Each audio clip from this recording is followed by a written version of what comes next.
we're just waiting for the family to arrive, and once the family arrives, he'll be formally welcomed by our local kaumātua.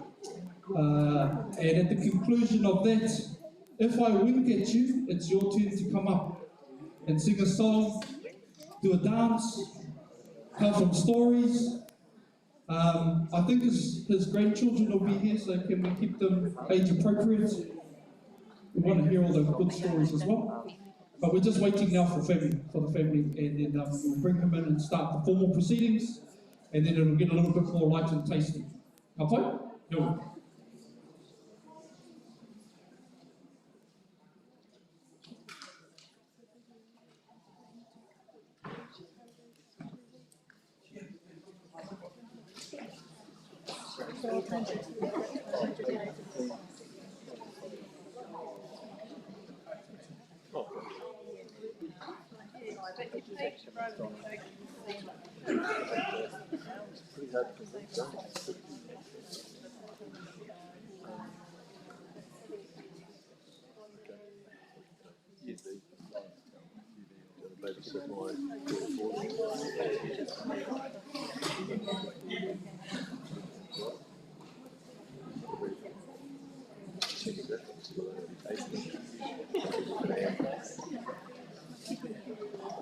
I'm going to try to get around this morning.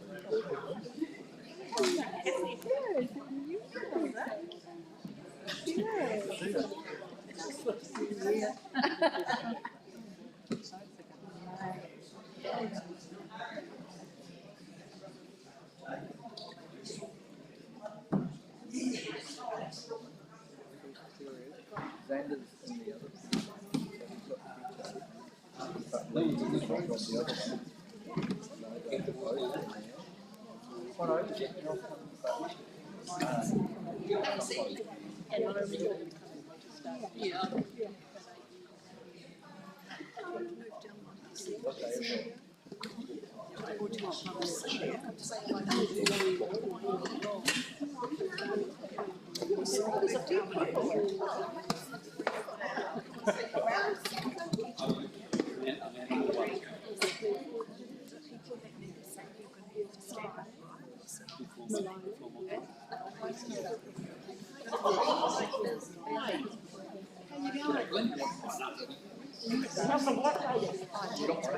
It's been a good day on Jesus Christ.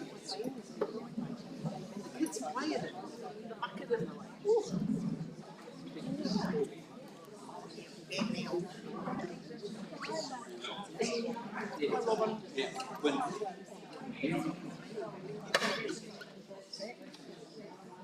Good to see you.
I know, crazy. I'm just laughing.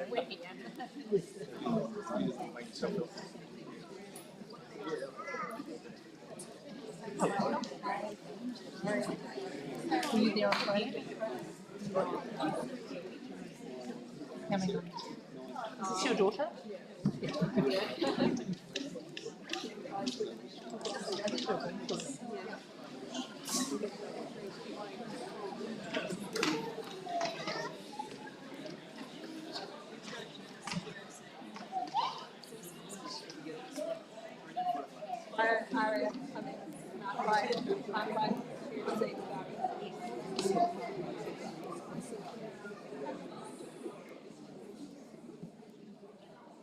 On this side, I feel like that's front row. Just resuming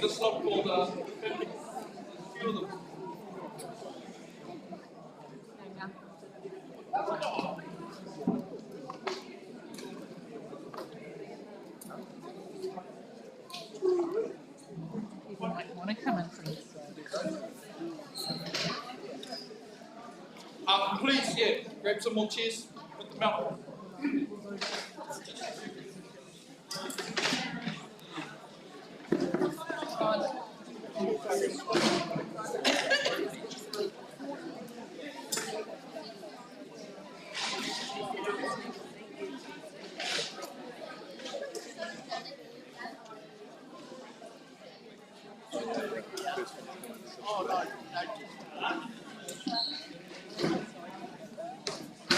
I will see this one, you can go there.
testimonials.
Mai te wā he ai te mana o tō ngā taranga tira ki mātai kua, ko mātai kāpā Amerika.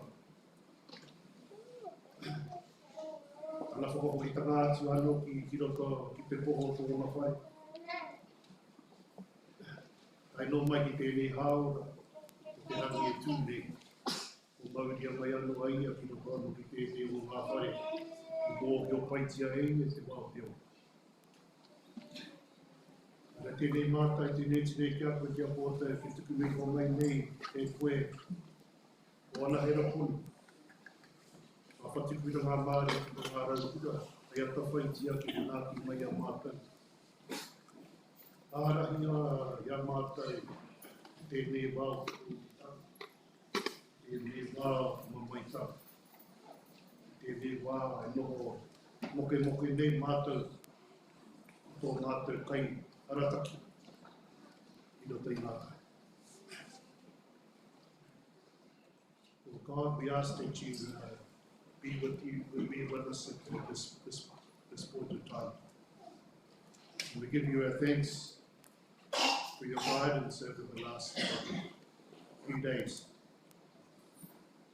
We give you our thanks for the comfort that you brought to the family, in the presence of members of the community, members of the family who have been able to come and pay their respects in the house.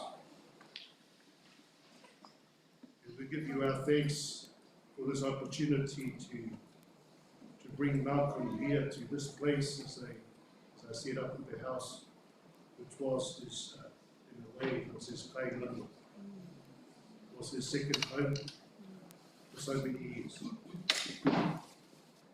We may have the opportunity as a community and as a school to pay our respects to this man, all that he has done over the many years, for all our children that he's guided and nurtured and taught.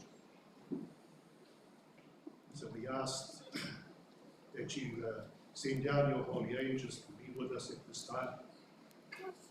We know that Malcolm was a man of faith. And his faith is something that helped him and brought him strength on a day-to-day basis. We ask these things in your name. Amen.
Amen. And your family, I'd like to thank you on behalf of the Maori community, our marae, for allowing us to have a traditional welcoming into this, to your family. It's important to us that we welcome Malcom back, even though he's in a different position, but he's going to always stand paramount. So I just want to thank you and your family. And I thank second language is my knowledge around this.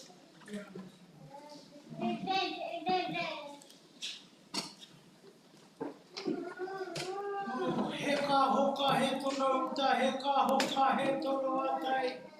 Malcom ko kiri koe ki te whakanua koe. Tui a uta, tui a tai, tui a te karare. Karare putu putu nā mara te pau kai tāua. Taratu, taratu, tararobo, tararobo, te whenua ake. Te aromarobo wēne kukoe a ratonu e noho mai. Noho te ihu, noho te kei. Whiria he kāhutua tini tini. Whiria he kāhutua mano mano. He koutu whenua kore taia te pare pare. He koutu tagata ko taia te pare pare ko tahi ki wai kato. Te riki nui ngā wai hono i te po. Ui ngai ngāra pararo ki te hau o wini wini te hau o wana wana. Tuturu o whiti whakamaua kia tīna. Tīna. Ui ai. Nore ki a koe ta huramatira. Te hoa whakatau mai, whakatau mai. Ko hoki mai koe. Ko hoki mai tō tū pāpaku, ko hoki mai koe. Ki te kurero he o whaikaro. E tū tō mauma, e korero hia nei te take o kadiwa. Whakarongo ake ki ngā taki kōrero o te moana. E ngunguru nei ki runga kiraro, te ao, te pō, ngunguru. E te rangatira ko mutu ke, tō mahi ki runga te whenua. O te whera tia te rangi ka he kaihoa, te ringa kaha o aitua. Nā te wairua tapu I kato ai tō wairua tapu, o ko hoki atu ki tōna wharekara ki I hanga mai. Pēnei te kōrero ki tā mātai ki tai mai tō iwi, kato ai a koe. E te rangatira, haere atuna. Tēnei tu mihi atu, tēnei tu iwi Māori, no tēnei pito, o te tai hau auru. Whakato mai nei ngā mātauaka. He Māori he Pākehā aha ko te aha. E ko nei tō iwi, katoa. E haere mai ki te mihi, ki te poroporo aki ki a koe. Nau te reo, ko ru te whenua. E hoa, ko ru te whenua. Nā tō hoki tanga mai ki te kura nei o whaengaro. Kei konei e tehi o ngā tauira, kei konei o mokopuna, kei konei tō whānau. Whānau. Te mihi rawa atu ki hapa. Ki te whakanui, ki te wā e o rana, ki te wā hei manaki atu i ngā tamariki o te kura nei o whaingaroa. Renga kare tō roa te kōrero kei te mohi o tunu te hau kaima i ngā pārangatira o tēnei takiwā. E hara te marae anake no whaingaroa, puta roa te tai hau auru o marae ko taima i ngauri te poroporo aki te hapa. Tō reira e te rangatira, tēnei te tuku te aroha ki tō hoa rangatira a Mary. Tōna tamariki moko puna i tēnei wā a te pauri, a te maumai. Tēnei te kōrero, he kakahu taratara, peke uhi atu ki tēnā, ki tēnā, ki tēnā, ki tēnei rā nā tō hoa rangatira e tōna whānua. Tēnei te kōrero, te rangatira, a te atua, e manaki tō hoa rangatira Mary. Kōrua tamariki, kōrua mokopuna i tēnei wā. Arere kare tō rota kōrero, te mea nui, ko whakawhiti atu koe te muro o te tini, te wainarau o te mano, i ngā kawairana kiro o te hunga pōki oki ki te ao wainga. Haere, haere, tira. Ka tuku ngā tunga mihi ki a kōtou te whānau pani. Paningia tātou katoa i tēnei āhuatanga o te mate. In a few short words, I would just like to offer our compassion to you, Marion, and your children, and your grandchildren, and your family on this sad occasion. But also, it's a happy occasion because through your husband's death, it's only brought half of the people here. Half are still trying to come, the other half are calling in. But the thing is, this is the impact that your rangatira, that your husband, that your fellow dad, granddad had on the people, not only of Raglan, but we're heading up the coast towards Kāpia, heading down towards Port Waikato, inland towards Whatawhata, into Hamilton. We're the lucky ones because they've allowed us to have this brief time to share your rangatira, your fellow dad, the community that has a passion and aroha for you at this time. So in my second language, I would like to say on behalf of those of us that are here tonight and on behalf of our marae, of many of them within a 50-mile radius in all directions, up and down the coast and inland. Those of us that are here to pay our respects. And our community. His legacy will live on. His children and the children. They went to school. So even though he might have left us this time, whatever he taught will come out of the children and out of the mokopuna. So again, on behalf of our mother community, giving us this opportunity to do something traditionally. Welcome him onto the stage here because it's rightfully that he comes here and people, all students, and have this last moment to share with you and to say, to give you their message. Wish you all. Tēnā koutou, tēnā koutou, tēnā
ke kone te iwi, kawe atene te aroha. Koina e ngā hua, ngā pai kawa, te rupe, te mata, me te aroha. Tāwe, ki tō whānau, ki tō horangatinga, mea tā hōna tamariki mōhoki.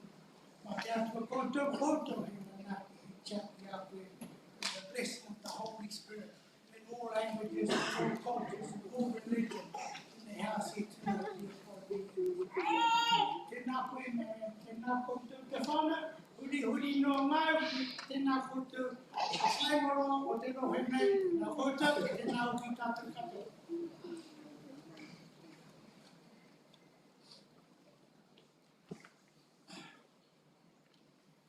Tira, kia ora tātou, e ui mai nei, e mara, ui mai roa mai, e konei, koiti ke konei tō rahi, me ki nei te tūka karanga tira, tēnei.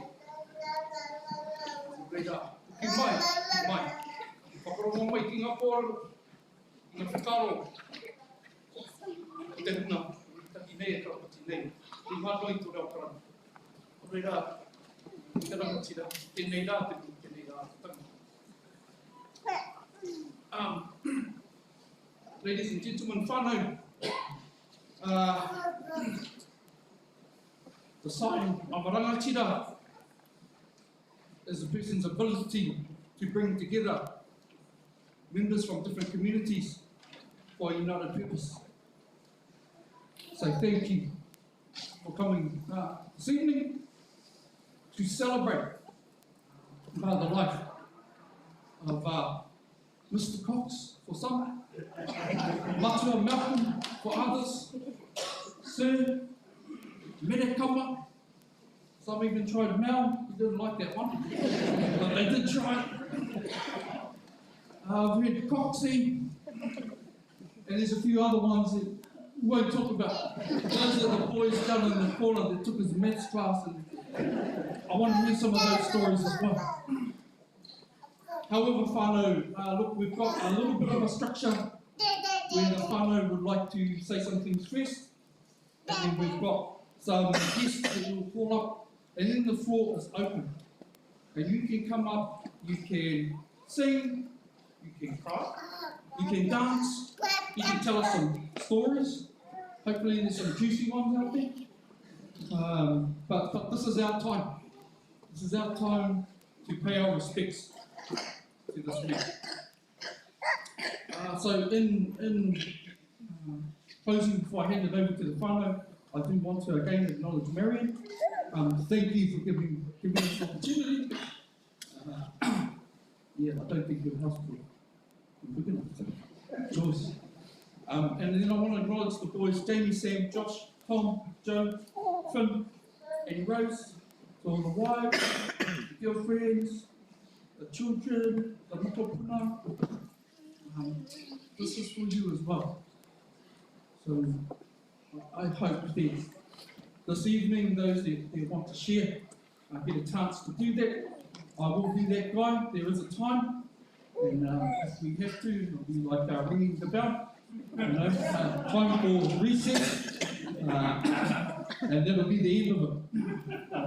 So on that note, I want to just finish off by saying, Malcolm, a husband, a father, a grandfather, a person committed to his faith, a carver, a learner, a teacher, and a mentor, a great friend, and somebody who is truly loyal to those people that he respected. He would give his time freely. So to that end, this is the apology to the kids. When you're in education, you tend to give a lot of your time, and it tends to be given to have a look. So I just want to finish off by saying, how does the saying go? Service is the rent you pay for your time on this earth. Malcolm paid a lot of rent. He gave a lot of service. He was here for over 30 years and has various roles. I'm hoping that we'll hear some of the benefits. I'm looking for the scanning the audience. And then into his principalship. But to sort of close off here, welcome, thrice welcome. E te whānau, tēnei rā te mihi, tēnā koutou, tēnā koutou. Tēnā koutou.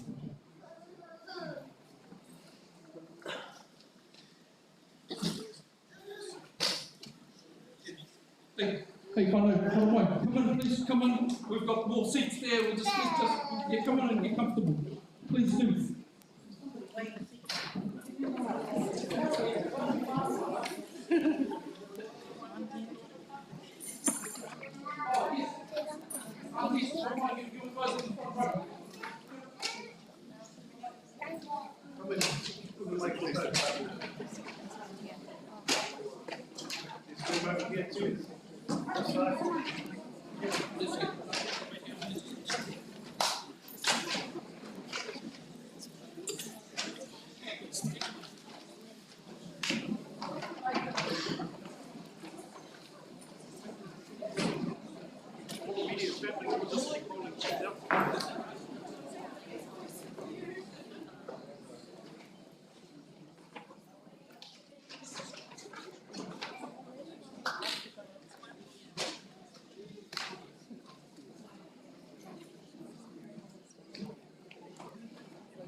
Hey, when you come up here, I would encourage you to use the mic. But if you've got a big voice and you can project it, take it off. On that note, I'd like to call the first of the whānau speakers, Jamie.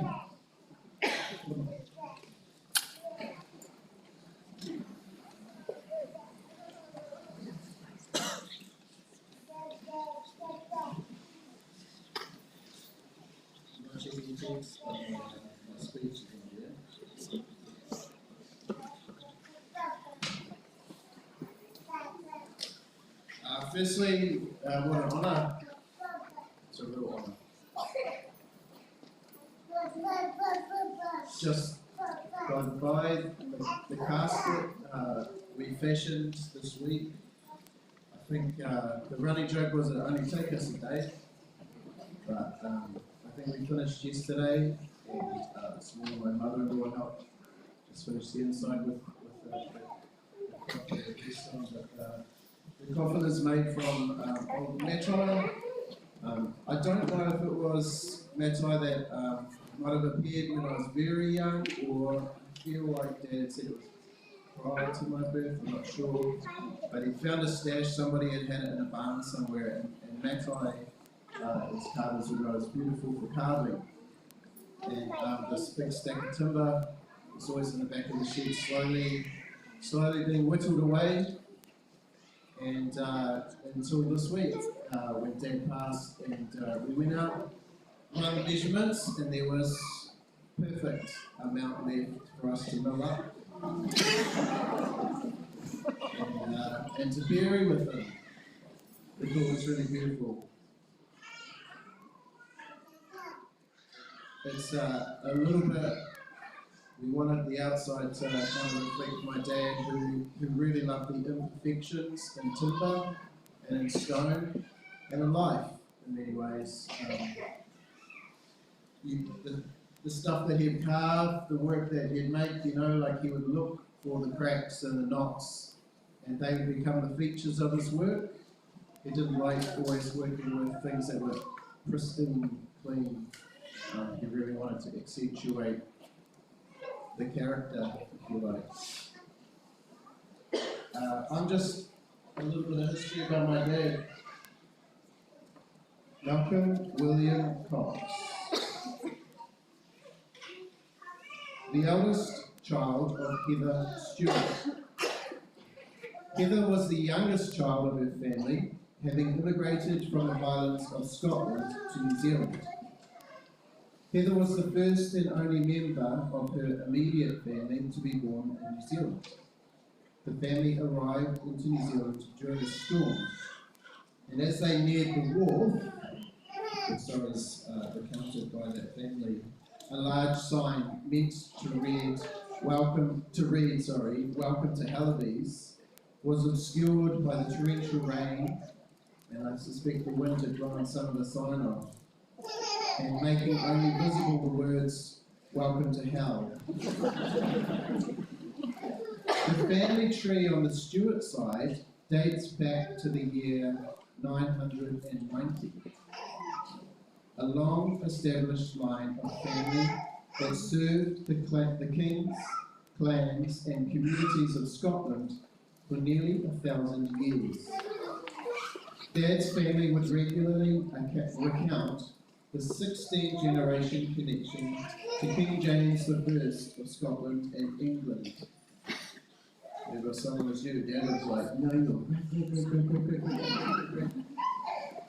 great-grandfather was King James I. All the stories of the Bretonite warriors that fought for the rights of the Scots against the English. This strongly held heritage of service to the clan and community would shape my father's whole life. Heather married Cyril Cox, of English descent, also the first of his family to be born in New Zealand. Both Heather and Cyril were founding members of the Reformed Presbyterian Church. Cyril was a joiner and a woodworker, a milkman and a caretaker, and an avid fisherman. He would build his own boats and make wooden toys for the neighbourhood kids. He was also violent and ugly in his treatment of Malcolm, who in his creative and academic ways did not conform to Cyril's sporty, outdoor, adventure image. Cyril left with another woman when my father was about 9 or 10, and so our general knowledge of our family on that side is very limited. But not to give glory to that, but just to say that despite a broken home and family violence, my father would work hard in his own very imperfect way to raise a family in love and care for one another. Malcolm would spend his growing years surrounded by a younger brother, Cliff, and a younger sister, Gail, and older cousins and extended family who pressed him to fill the void left by his father. Family lessons were compulsory. He did well academically, loved badminton, and he even excelled at discus. A teacher later commented to my grandmother that Malcolm would be the last person he would want to enter a fight with, having watched him toss a medicine ball diagonally across the school hall. Though I personally think this is a little bit of urban legend from my grandmother, who also used to try to convince us grandkids that we were related to the Highlander, a TV character from the Highlands of Scotland, who was immortal and would go around chopping the heads off other immortals. This was my grandmother's favourite show. His love for carving appeared around 9 years of age, as far as we could tell. Dad would head to the Auckland Museum and would pencil rub the carvings there onto paper, taking the designs and patterns home to carve. He was in the beginning very much self-taught and exhibited great talent with wood and carving and telling stories through this medium. There is still artwork that he done at 12, 13 in the family today. He visited the museum so often, the staff invited him to view those areas in the lower museum reserved for staff only, basically giving him free rein. He was, in all other fashion, a typical teenager. His mother nicknamed him Ash, A-S-H, arrogant shithead.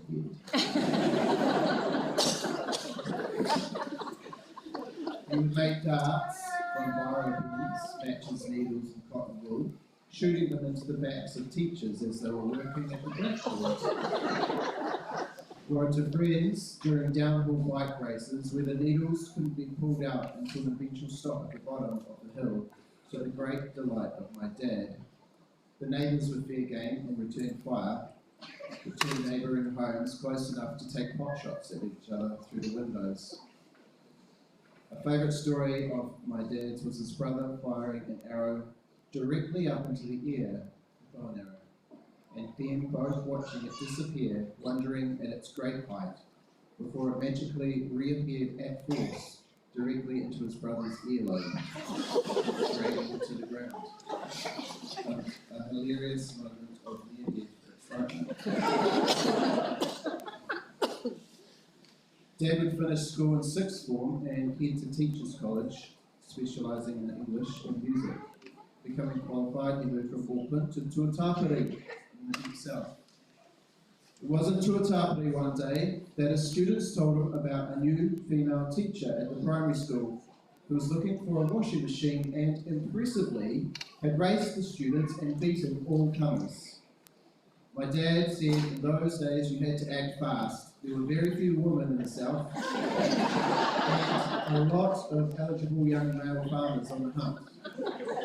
So by the end of the day, a washing machine was procured and introductions made to my mum. Not long after their first encounter, Dad and a flatmate flattened a rabbit whilst out driving. In those days, a five-star meal was hard to come by, so that rabbit was scraped off the road, and a double date was set up with the two best girls in town. The rabbit stew for the win.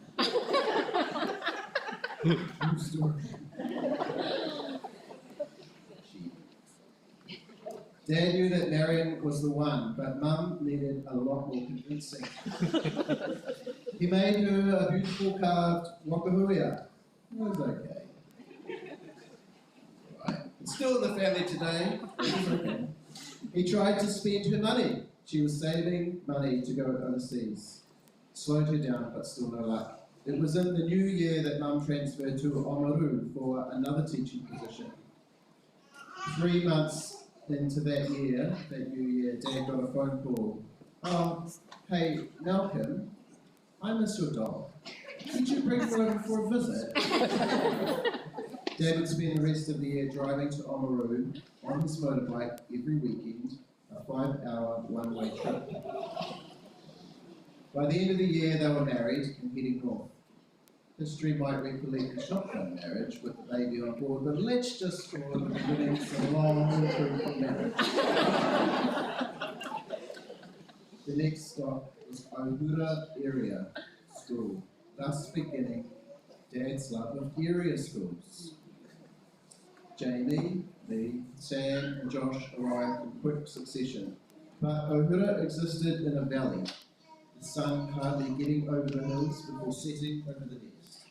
And so with Marion's request of a town with a sunset and Dad's desire to continue his time in area schools, it was to be Raglan by the sea. 4 more kids, Tom, Joe, Finn and Andy Rose. Geckos. Dad had projects.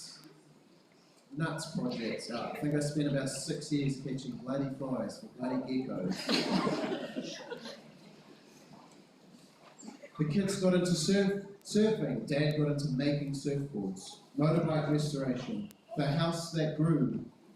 I think before we bought it, it was the local Raglan party house. There's a lot of history. People would come past and say, oh, great party in this house. All sorts. Anyway. It's been added on to and extended and further Raglan. Mum and Dad would fashion a life of salt and wood chips, of the Catholic Church, friends and community, but always our lives surrounded the area school. It was our school. Dad would move from teaching to deputy principal to principal. He was, as many of you can and will attest, a gifted teacher. Someone who loved all people, regardless of colour, race or creed. And he loved teaching. I cannot tell you how many times as I was growing up, an older student would glare at me and say, "Aren't you one of Mr. Cox's sons?" And as I quietly get my pants, they would say, "He's a fucking egg." But he's my best teacher. He completed a degree in moulding visual arts, and in doing so, he entered a world his whole soul ached for.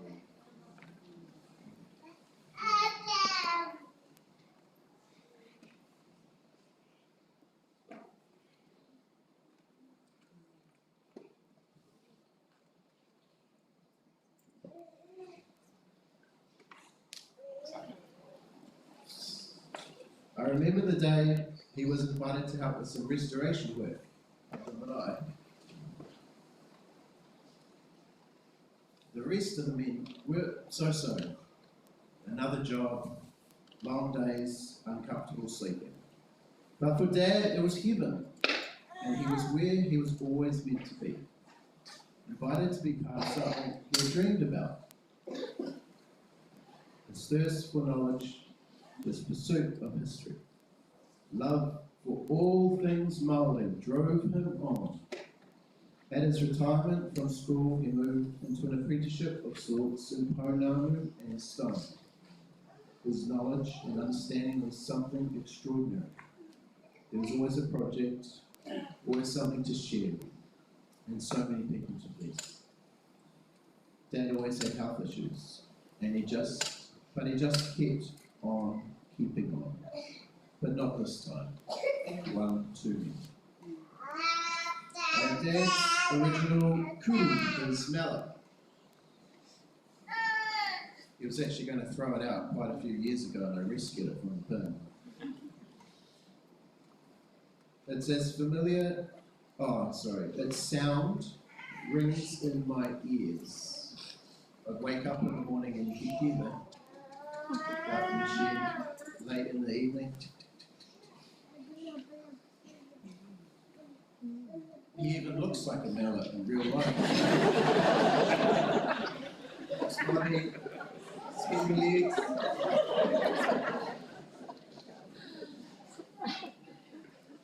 He would laugh.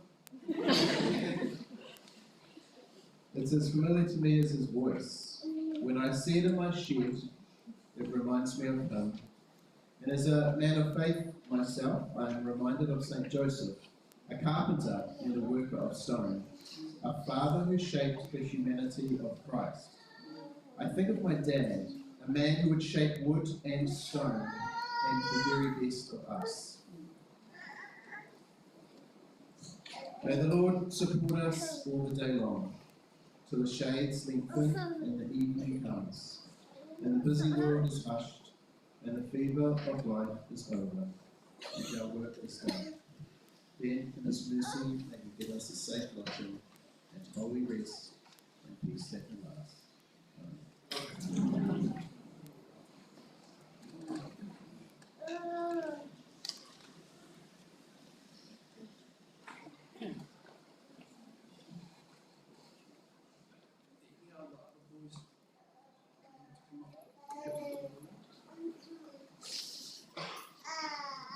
Reach out to the aunties.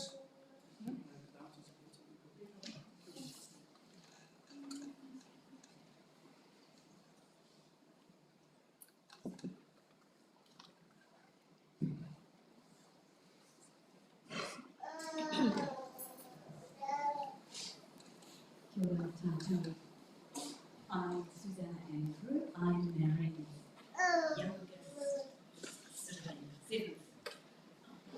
seventh sibling, the youngest of 8. Got it right? Yes, but speak up.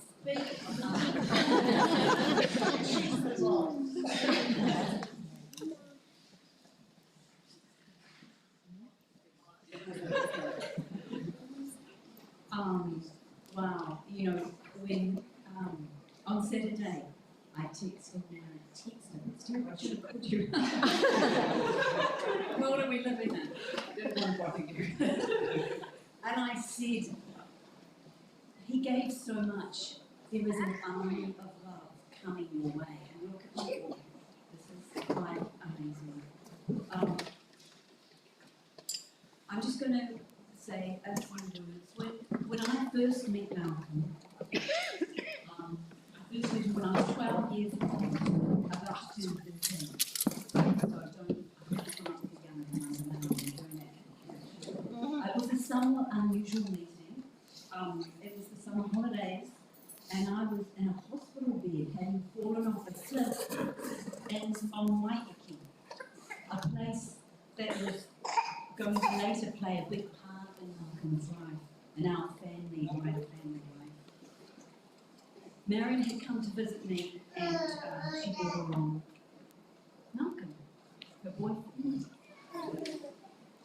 She had met him while on her first year in teaching into the Raglan.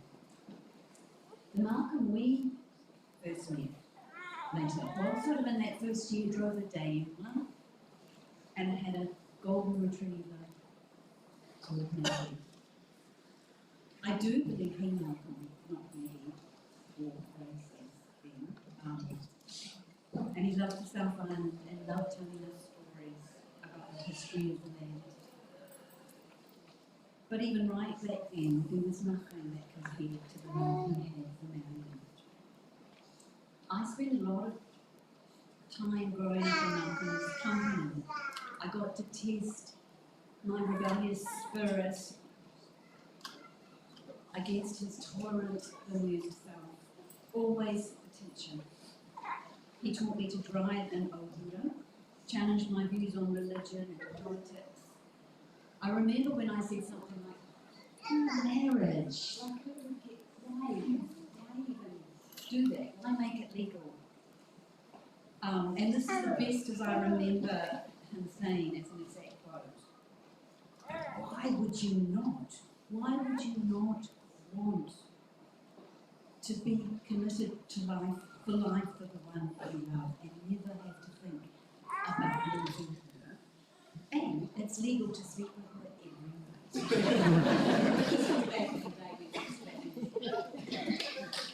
I remember one time alone in Ohura, possibly looking after Jamie, Sam and Josh.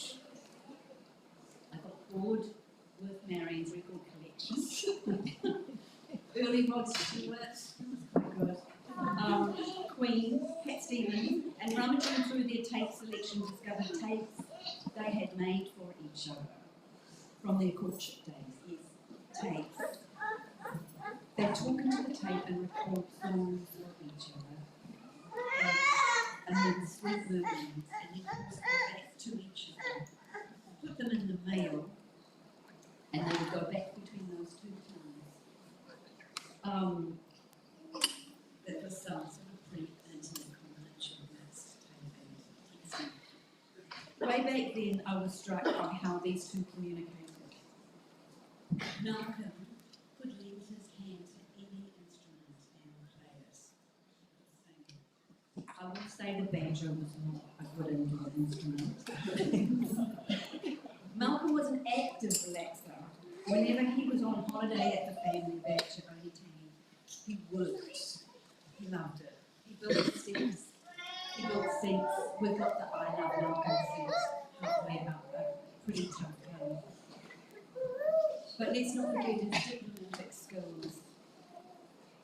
Malcom managed to negotiate agreement and sign off on improvements to the family batch with 8 people, all with various different aesthetics.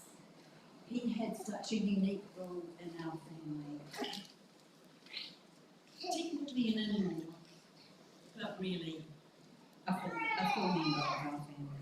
He was able to use his commitment, his natural empathy for people, his love and his energy to to be a master of compromise and progress. Those who have been to our bachelor know the new outdoor shower and the composting toilet. He loved to work on the things he loved, and he loved a lot of things.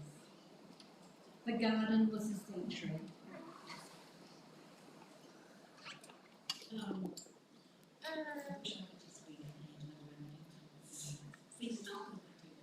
Once be looking down. He was a passionate reader. Okay, maybe an active relaxer needed a caveat. Because when he got a book in his hands, he could sit down and he could stay sitting until he finished that book. I work in a bookshop, I manage a bookshop, and Malcom Cox,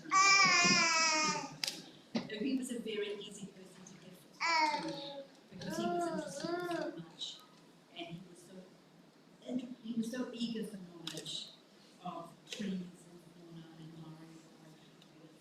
history. So it was easy to give to me. It was a hard one to leave because he sometimes didn't. But his ability to put Marion first, you know about him.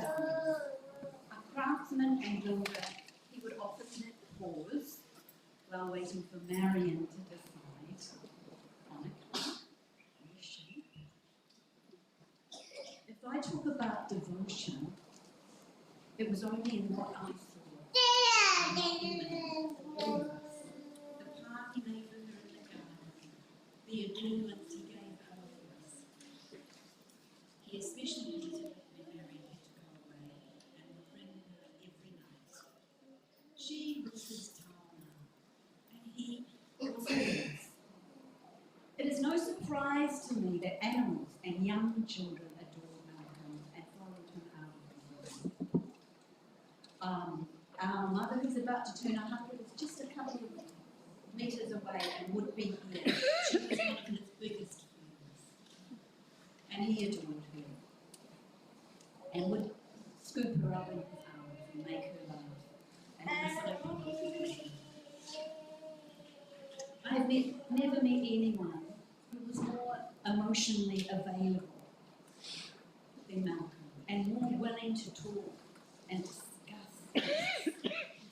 Admittedly, one or other of the two would often fall asleep on the sofa before many a night evening. I found I had just too many adjectives when trying to write and think about Malcom, cleverly, effortlessly, knowledgeably.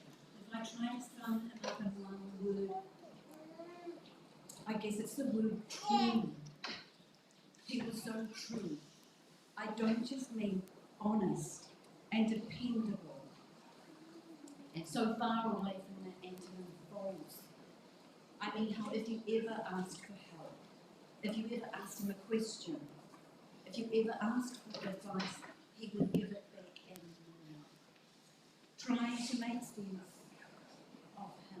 I wrote this poem. It's called True of His.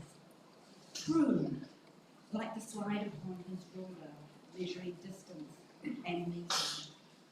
True, the way the sky is blue on the day he went to meet her. True, how a dog's tail is 9 weeks to her or a daughter, knowing she is so loved, sings while a wife asleep on the sofa dreams of roses and water. The kind of truth that blesses you when you walk up to the door.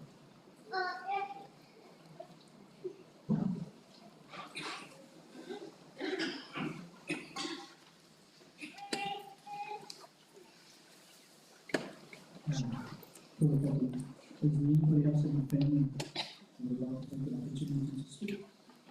We'll start.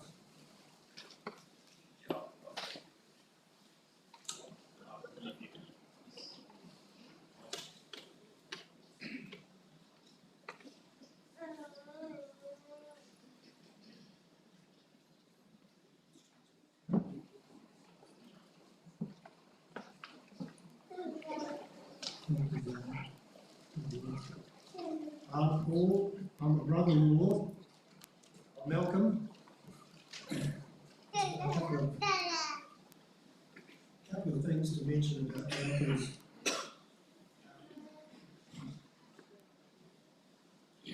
Malcolm was our rock. He was our planner, our organiser.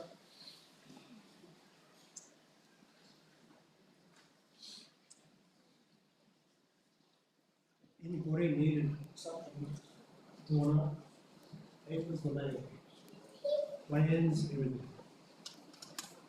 We completed some really good building projects on Waiheke at our little batch, and Malcolm was always at the forefront. He was the leader. The little batch is perched on the side of a hill at Omutangi, and you walk up the zigzag from the beach, and every so often there's a seat.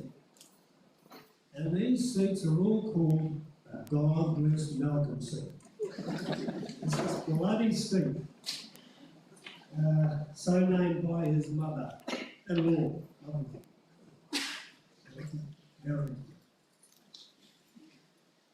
Well, he was better. Malcolm and I had different styles of working. My style was more take a break, tell silly stories, walk around the place, not achieve a hell of a lot. Malcolm was the opposite. Focused, calling people to task, and I had this silly, I used to have mine and say, Malcolm, knowing he was Scotsman, I'd say, Malcolm, he'd say, did you finish that yet? And I'd say, no, not yet. He'd say, I'd say to him, never do today what you can put off till tomorrow. He'd tell me, and then he'd say, never do standing up, never do standing up what you can do, you sitting down, and you will need more money. And then Malcolm, he was quite brass off at this stage. One time he said to me, here's the timber, hold this. So I had the form too. Then he said, here's the nail, hold that. Then he said, repeat after me. When I nod my head, you hit it. And also he was like that. Malcolm was a great supporter, a great encourager.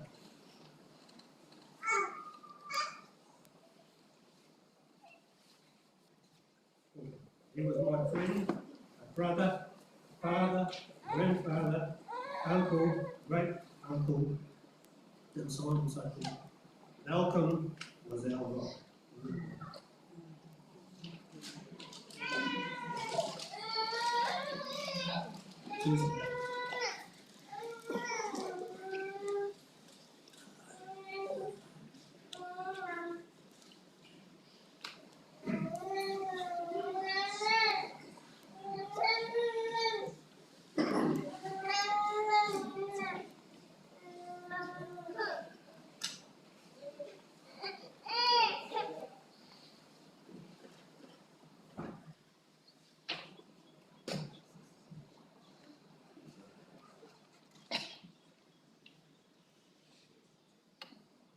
Kia ora tātou.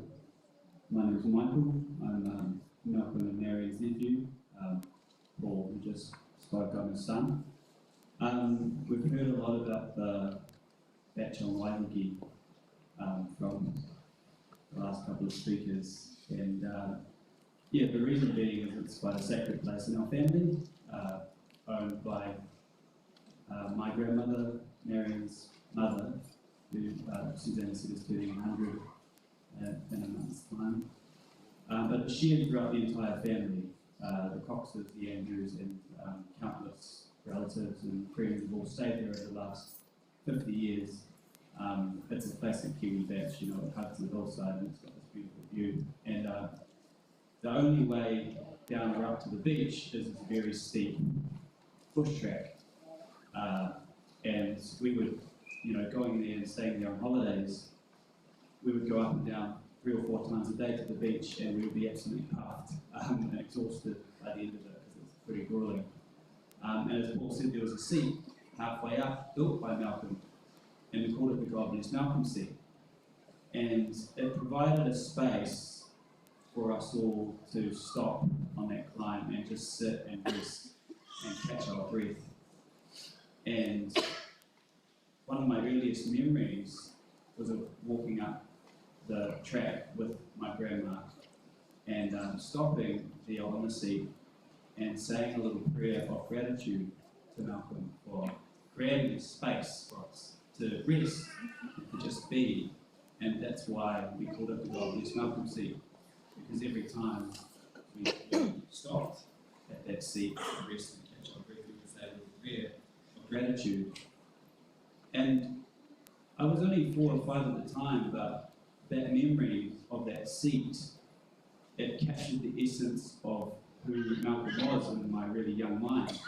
And that stuck with me throughout all my years.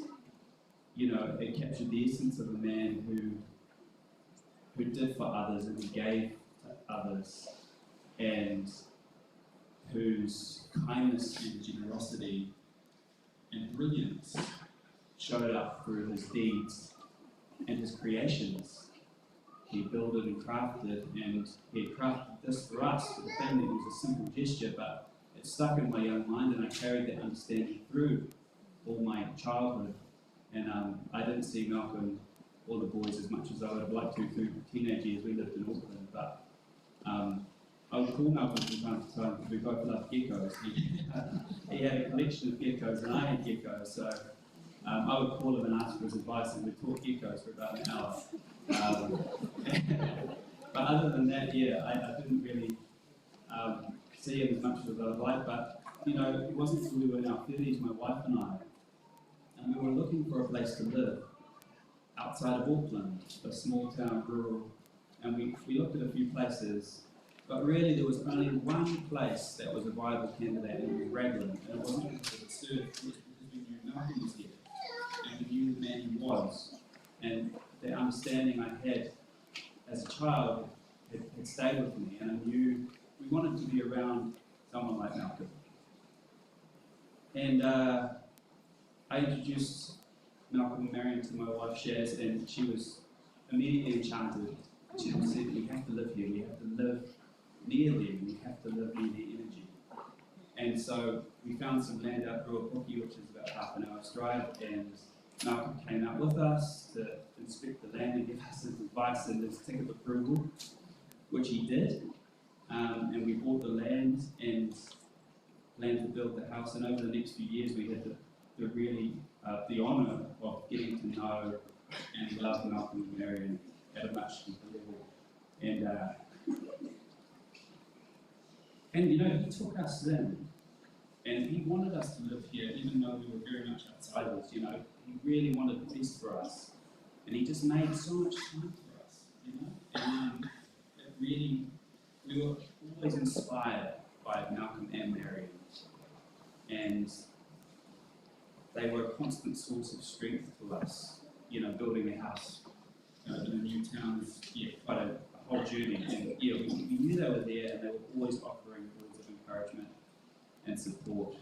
And Malcom, he carved us a beautiful greenstone pika blade, which I used to cut the umbilical cords of both our children, bringing them into this world. And more than anything, Malcom and Marion, they set the perfect example of how a marriage could be when it's built on love and devotion and faith. And we always aspired to be more like them, and we really tried to benefit from the example they set. And living where we do, Ruapuki, it's a beautiful space. It's a beautiful place, but it can be brutal, and it can be feel quite isolated, but we took enormous comfort by the fact that we knew that Malcom was there over the hill. you know, it helped us kind of get through when the wind started howling, that we knew he was there. And living rurally, we also got all our mail sent to Malcom and Marion. A lot of mail, in fact, like a commercial we both run businesses from home. So Malcom was referring to it as the mail centre for a while.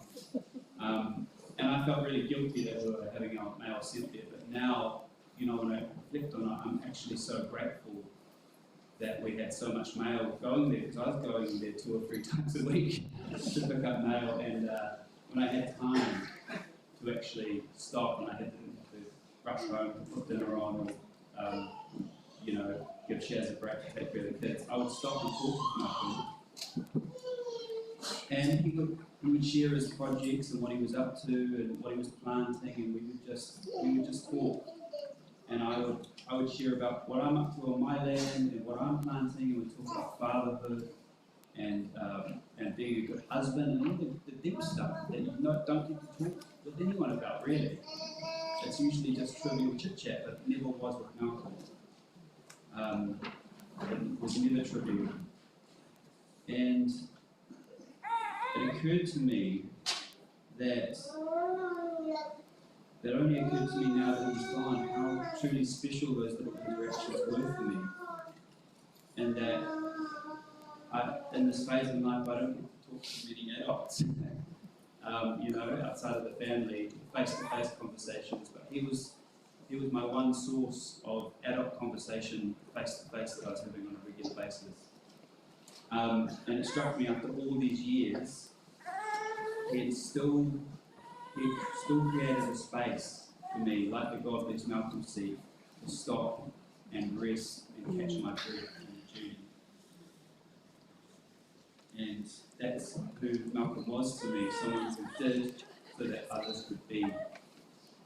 And so I'd just like to finish with a really short prayer. God bless Malcom.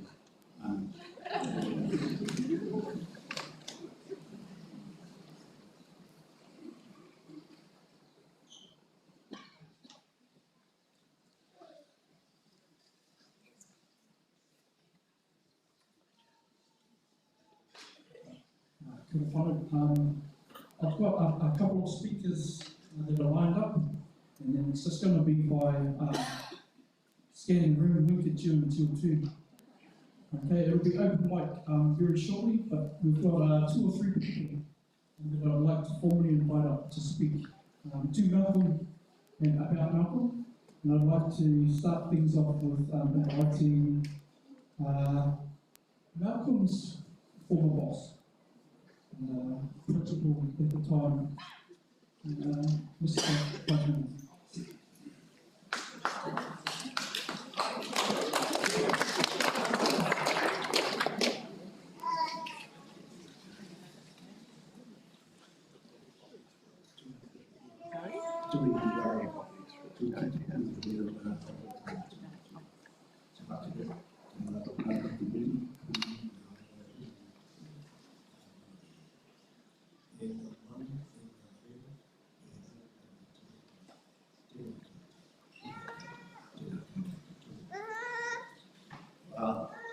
Get tapped on the shoulder.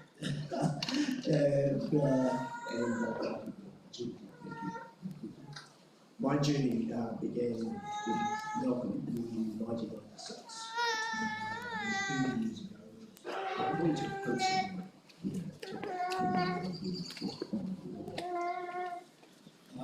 Initially thought our relationship was a bit like Pavlova. So he was the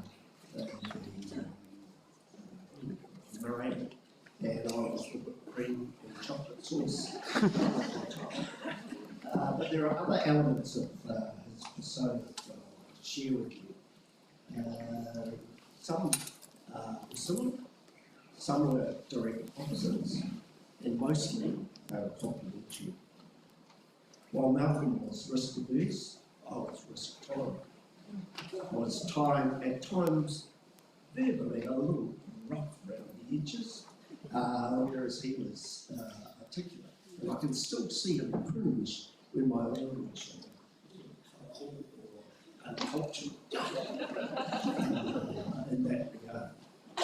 Malcolm was physically tight, and I was generally generous. He was inquisitive and had a magical knack of asking probing questions and getting answers to them. But critically, Malcolm was a man of integrity, he was supportive and exceedingly loyal. Malcolm had a huge Christian heart and practiced his faith with great conviction.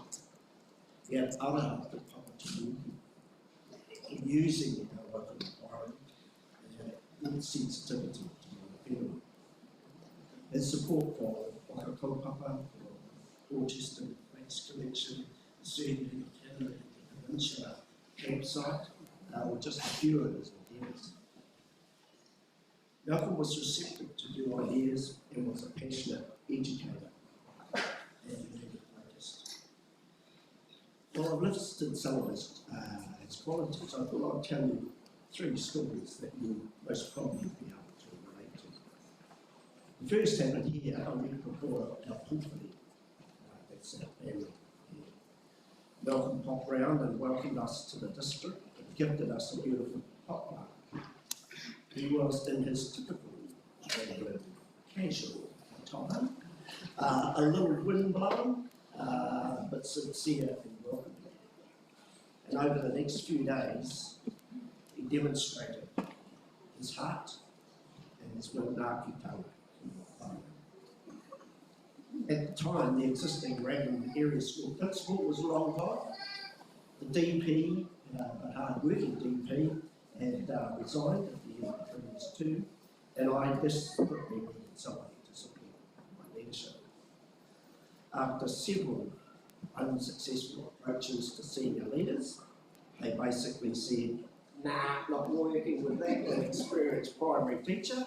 I put pressure on that to undertake the role. Firstly for a term, and then we began a relationship for 30 years. Those 10 years were magical, and I never, ever regretted my decision to appoint him DP. The second snapshot was Malcolm the professional. For a long time, I was generally the least qualified teacher at the schools that I led, and I periodically undertook to study at the university. One of my level 3 papers, the essence of being a principal, asked me to outline my educational platform, and then I had to get somebody to critique it, criticise it, and go through it. And good old Malcolm volunteered. His feedback was outstanding. Insightful, he made some verbal comments to the side, which really he highlighted examples of how I had applied my educational theory, about the examples of action here in Whangarua, and it was a very affirming process. He had taken significant time and great care in his 900-word critique. It was the first time and only time I ever got an A+. But more importantly, it was validating who I was. And in leadership, it can sometimes be lonely, and your ability to elicit positive feedback is minimal. The final story I want to talk to you about is in 2022-23, I saw Malcolm's help with the external aspects of our restoration of our marae te manaki at Melbourne High School. Essentially, I was sacked at the end of the year, so all the other teachers, as the school closed and then reopened as a year, 7 to 13 months ago. Te Manaki was the first one I built on the site of a state secondary school. It was established under the guidance of teachers at the Kura, Maria Copeland and Melita Coleman. It had the blessing of Dame Te Atarangi Kahu, and was carved under the direction of Ngāti Waka. It was, in essence, an old reject, truthfully, but with love and lots of hard work, it became a very significant part of our school community.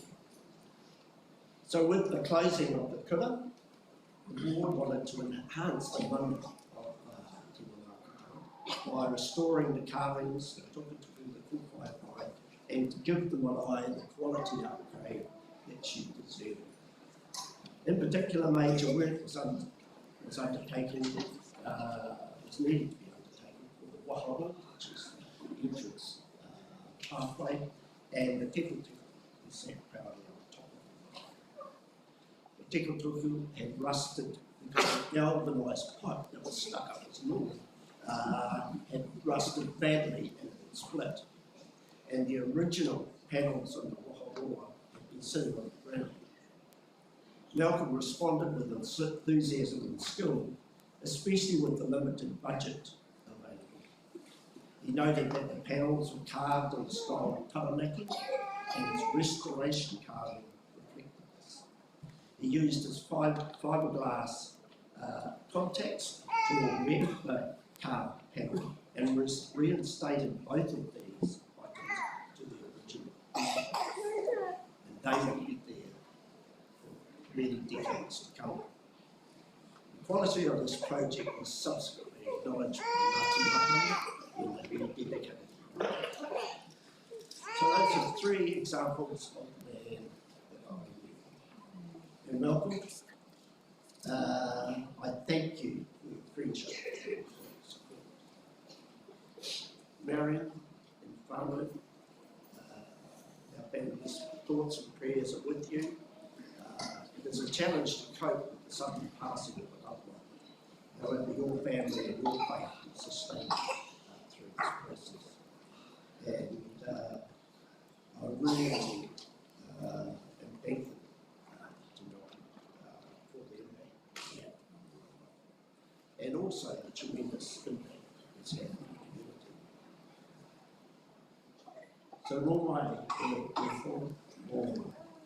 I need up to you.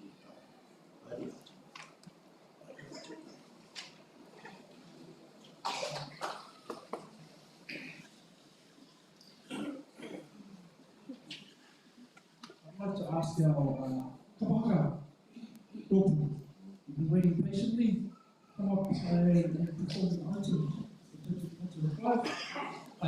We just had our Western Cluster kapaka event held at Porotu on Tuesday, and they braved the elements, they braved the weather. This year we asked for year 3 and 4. That was the group that represented the school, and so in hearing and Malcolm's passing, they're like, can you just come and sing a couple of words of Malcom? Anega.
Moka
couple more speakers and then I'm definitely going to open the floor. Matua te whaiwhai. Haro mai.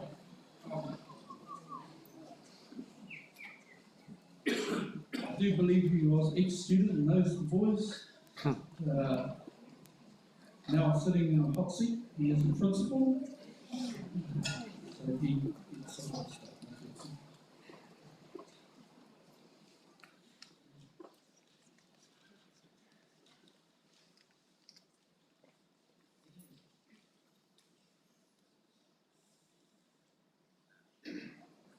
He wanted to probably get that one. But you know, what the people have got like come to our team. The father bunny and the money to probably they need to be here. They need to put away nothing to put away checking to make the one thing I'm here to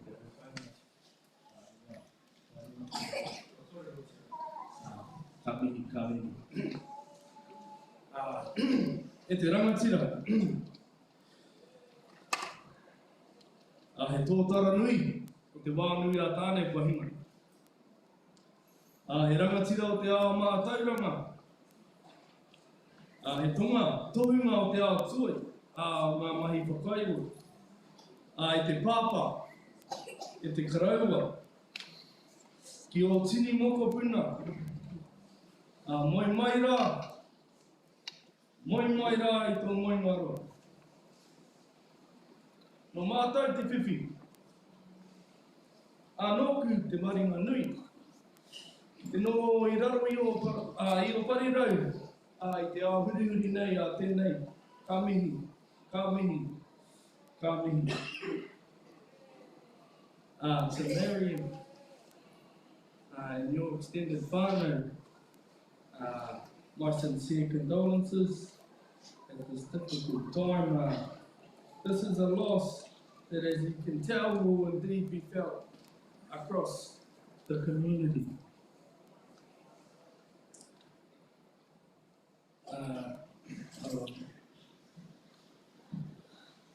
You might be wondering,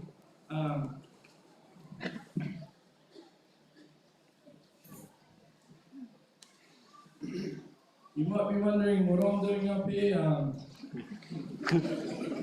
I'm actually wondering the same thing. And indeed, Malcom and I didn't get off to the best of starts.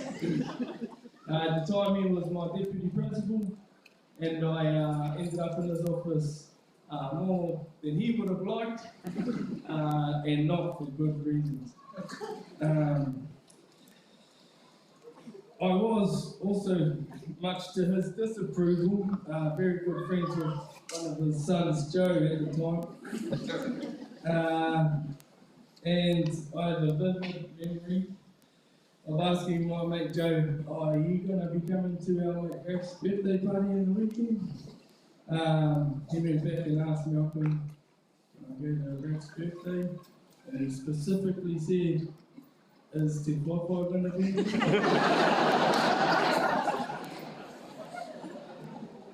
Joe said yes. And he said, well, I don't think we should go. He's a bad influence on us. Now, I don't dispute that. But hopefully over the years I've kind of tried to balance that out a little bit. So, when I eventually graduated from university with a teaching degree, and the first thing I had to do was get signed off by a principal, I was very nervous to make that phone call. But when he answered, he was so kind and generous and invited me up for a cup of tea. And signed me off, and I was thinking, did he remember all of this? So he opened the door for me to begin teaching, and a whole lot more. At the time, there were actually a few teaching jobs going here at school, and I was getting pressure to apply for them from my partner and whānau. Also at the time I was working a couple of days on the farm with my brother, relieving a couple of days here. And I just remember hearing, "You're not just going to get given a job." And then about 2 weeks into my relieving, Malcolm turned up at the door of one of the classrooms, and he looked at me quite funny and just said, "Why aren't you teaching here full time?" I kind of looked at him and said, "Oh, you know, it's balance and just finding my feet in the classroom." And he just looked at me again and said, "Do you want a job?" And I said, "Oh, what kind of job?"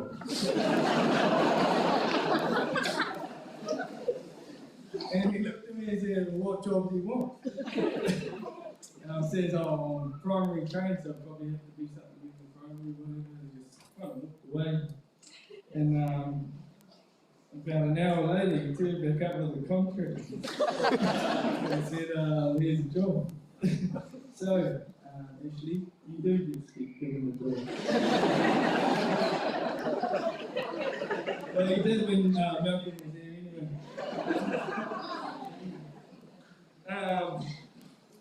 Then about... So then the next thing was... Ashley and I wanted to buy a house, and my contract was fixed term, which is pretty normal. But you know, to get a house, we wanted a bit more security, so I went up to Malcolm and I just said, "I need a permanent job." And he said, "Why is that?" "Oh, me and Ashley want to buy a house." "Oh, fair enough." So he advertised this job, permanent job, and it was pretty much Māori, male, no, it wasn't male. Māori, sporty, outdoorsy, you know, what do you know? I've got it.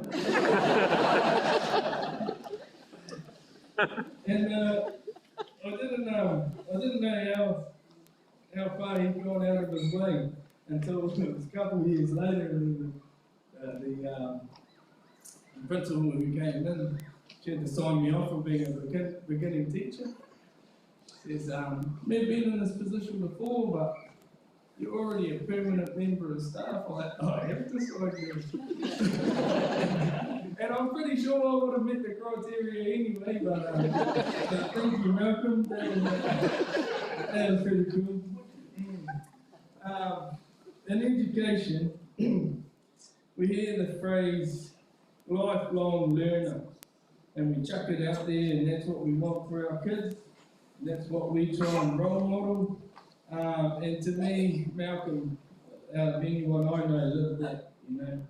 To see him go from principal to tohunga, i te ao whakairo, you know, like master carver, is truly, truly inspirational. And his transition into te ao Māori and all that comes with that, he really, really walked the walk, and really lived by the vision, the bicultural vision of this group. Malcolm, I thank you for all that you've done for me. I wouldn't be where I am today if it wasn't for you and your support, which, if you don't know, is somewhere between Waiuru and Taiapu. And for those who don't know, Quentin just mentioned, I'm a principal, and also leader of our kahuiako, which is 8 schools, the Kohanga and Kindi, and I owe a lot of that to those doors that were opened for me. So, e te rangatira, yeah, you'll be sorely missed. You leave behind shoes that will be very difficult to fill, but you live on through your boys and Annie Rose and your tini mokopuna. Your legacy will continue on, and your carvings will hold your memories for generations to come. Moi mai rā, e te rangatira.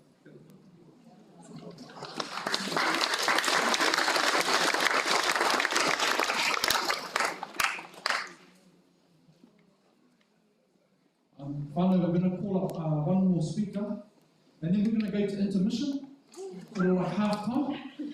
And during half time, chance to just mix and mingle. There's some pay out there that's already been blessed. You might want to have a cup of tea, and then we'll resume, we'll ring the bell. It'll sound like a conch shell, and then we'll start part two, which is, I promise you, we're going to open the floor. But just before we do, I'd just like to touch on a couple of things that segues into the next group of people that we're bringing up. Malcolm's happy space was actually in the classroom in terms of education.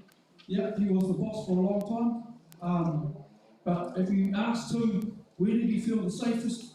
Where did he feel like he had the most joy? He would always say, give me a class any day. And it didn't matter. He heard that he was musically trained in English. I never saw him teach those.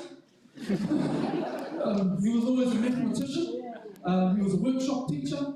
He pretty much could do anything. And my segue into that was that his commitment to Te Ao Māori and things Māori meant at a time when our immersion part of the school was we were pumping. And we had kids that were in the secondary school and we had some gaps. I'm not a mathematician.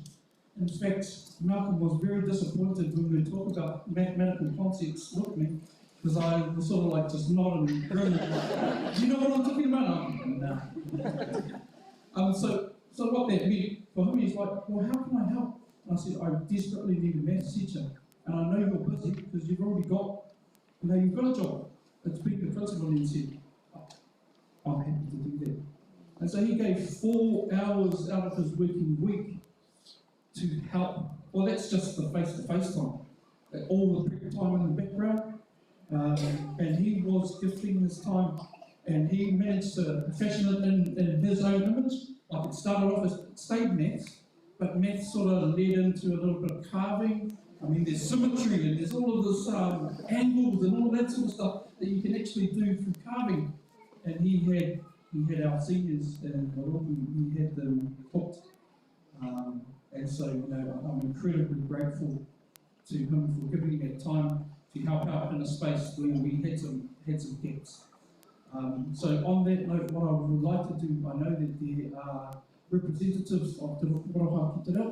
If I can ask you guys to come up, and whether it's Te Tahi Te Wai, Te Tahi Te Koro, and then we'll go into intermission. Hawhai. Rangiara,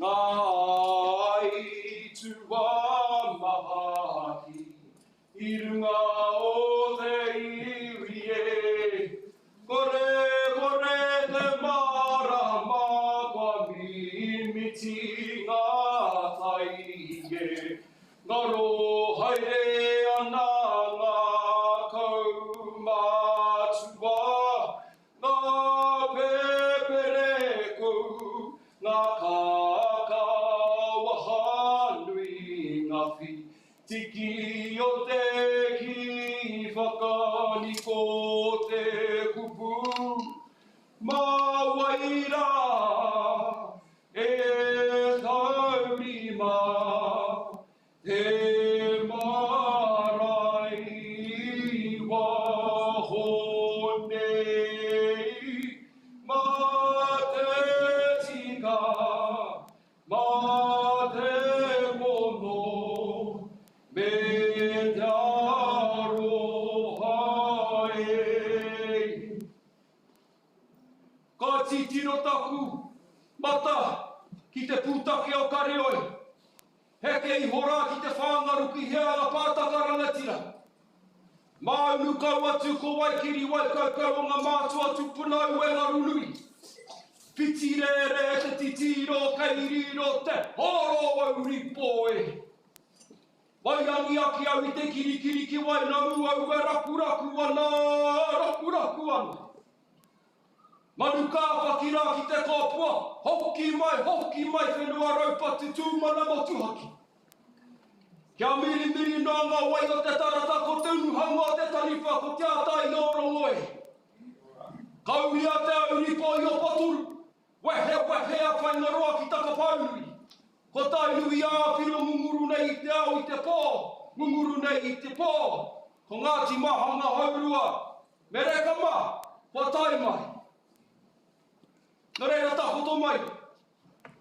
Tahoto mai rā, ki te ātā mira, takapau a hini nui te pō. Tahoto e haere. Haere atu rā, ki te pūtahi tango rehua, ki te kāpuri tango ngā wairua. Ki reira koe koutou, ko e kui wini bubā, ko tuaiwa, ko te ariki nui tātai rangi kāhuna koutou no, tō tātai rō puaroha ki te reo I whakatu. Nō reira ki reira koutou pōhiri te aia te nimaro o te pō uri o te pō nako nō reira. Matua, e moi.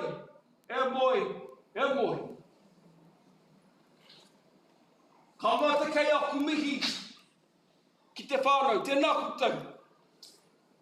koutou. Mihi mai nei kia mātou, whakatau nei a tātou I tēnei wā. Whai Marion, he kanohi hi kitinga he hokinga mahara. Tēnā koe, tēnā koutou koto whānau. A hono, ka tahuri ki te reo pāhia kia pai ai ta tākoe mahi. I'm going to ask the rōpū to come up the front. Hara mai. So it's not just speak by myself. Mena roro to koe te rōpū aroha ki te reo hara mai.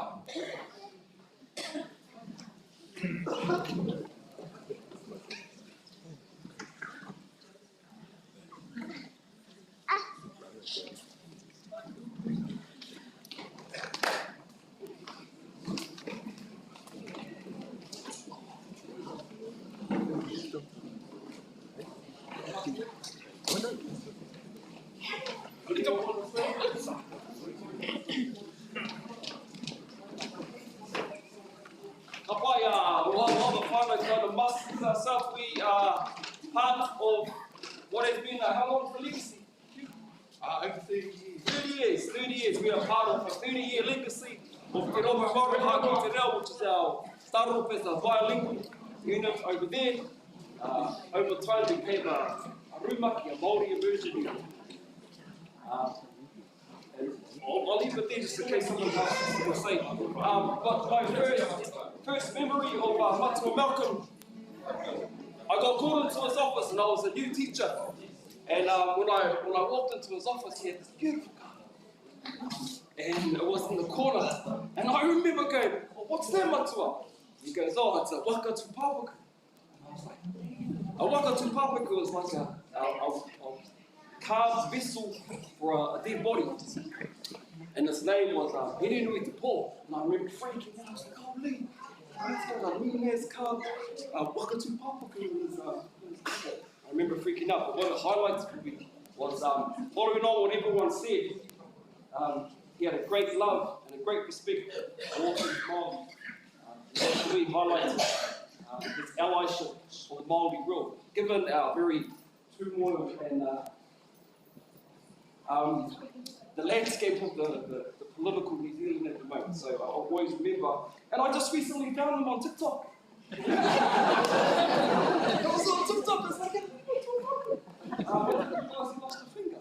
But anyway, that's me. I'll hand it over. Go!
Hai whakatapi a ke rātou e tokoto e te rangatina. Anei te maria koe ke mai kuringa kia koe i tēnei wā. Kia tuku atu i te whakaaro te aroha, te koha, te roimata, te hupe ki ngā pongaihu. Mō kua wehe ko hoki. Ko reira takoto mai. Koutou kia koutou, ko tātou te hunga ora e tau nei, tēnā koutou, kia ora. Hi, kia ora te whare. There's like a 5-minute intermission. We'll make that a long 5 minutes. But please, there's kai out there, there's a cup of tea. We'll reassemble back in about 10 minutes.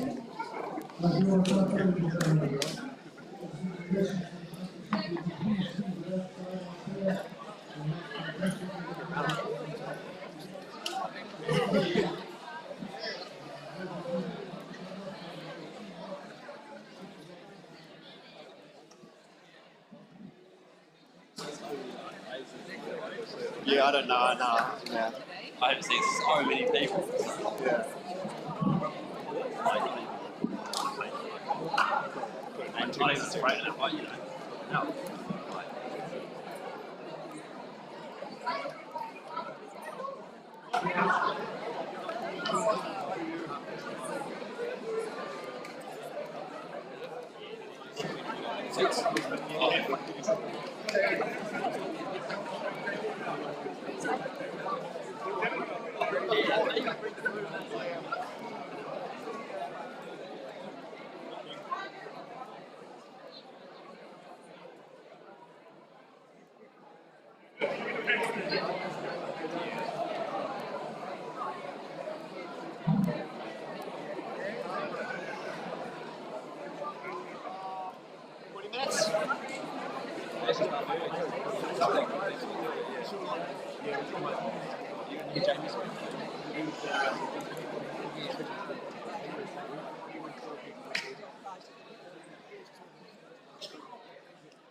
Yeah, well, we ended up getting in here, but we were.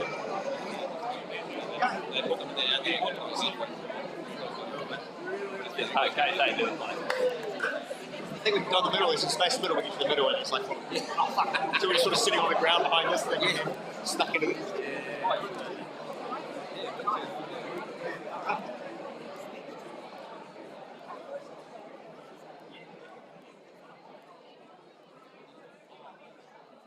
Any questions?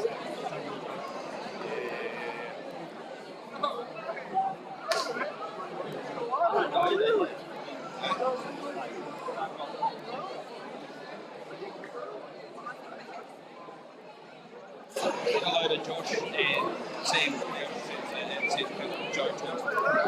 Joe Tom and Jamie.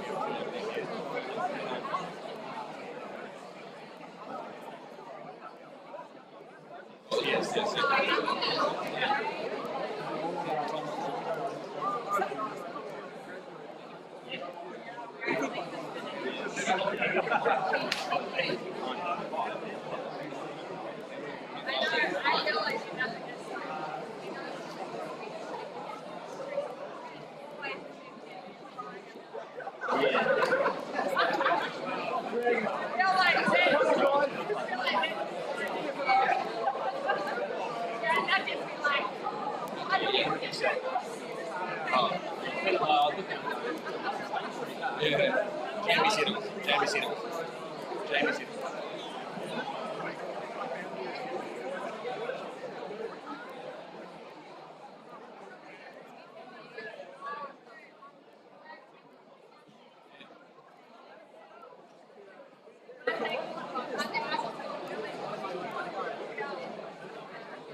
wait 7 minutes.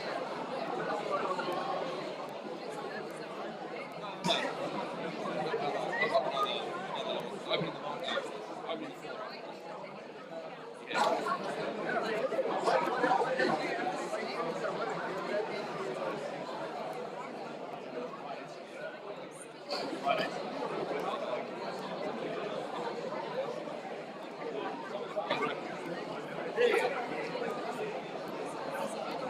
Yeah, I heard about that. Yeah, it's starting tomorrow.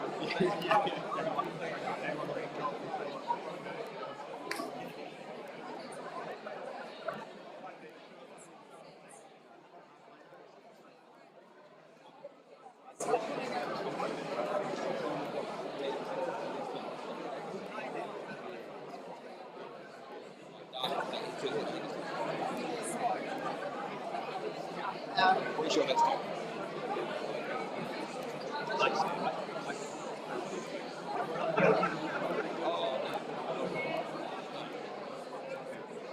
Yeah, I think so. Sharp and then black. Yeah, it looks like sand.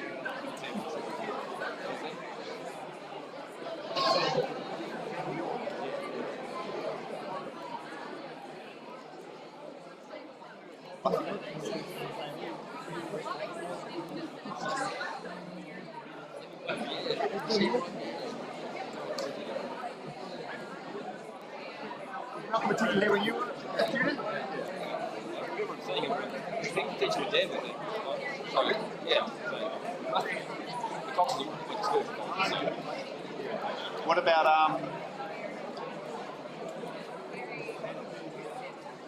Yeah. No. Vince, she loved it. Yeah. Vince was the teacher.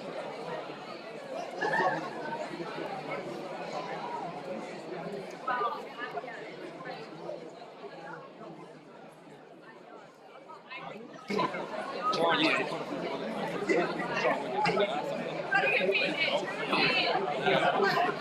I mean, I feel pretty fresh from just Raglan for living here. I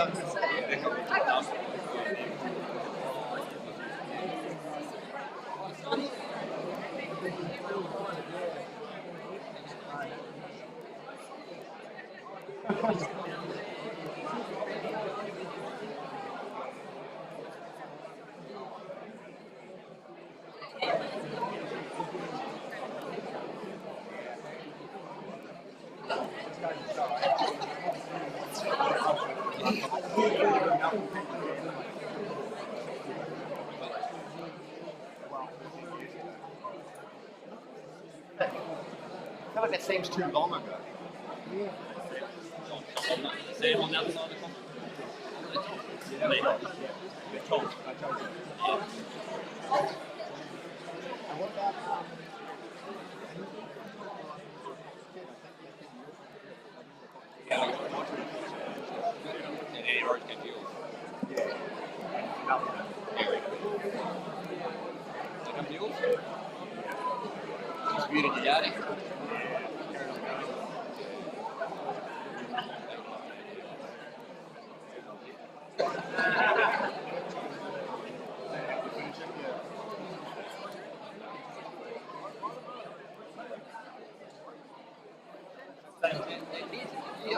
How long do you think that basketball is?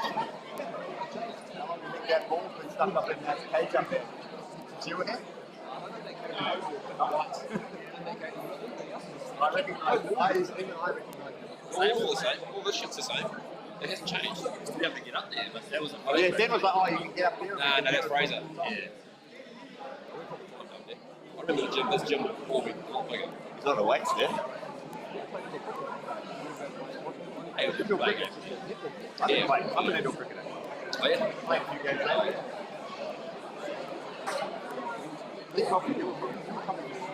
Gymnastics in the air. Gymnastics. Yep. Quite a high ceiling. That old man with the glasses. Big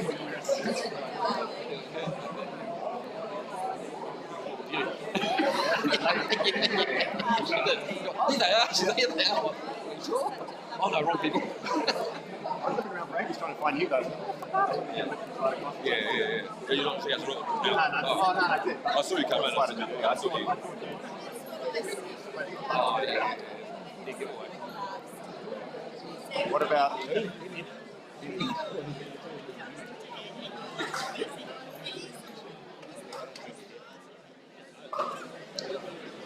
How long were you in school? You did a bit of work. Yeah, most of your primary school you did, right? Oh no, 2.5 years. 2 in the term. I did 1 term. Last term was from standard 4. 2 terms. Here was.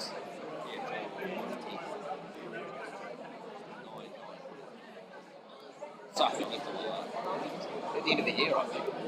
No, I think I did half a year. Well, we had a school. We had like a school just going down. It must be the end of term just going. I had half a year. We had there was a Raglan tour with the Cody in August, though. In August we started. September, October. Yeah, about halfway, yeah, just over.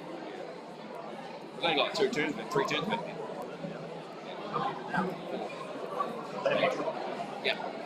It used to just be Christmas holidays, Easter holidays, mid-year, end of year holidays. I mean, mid and then. Yeah.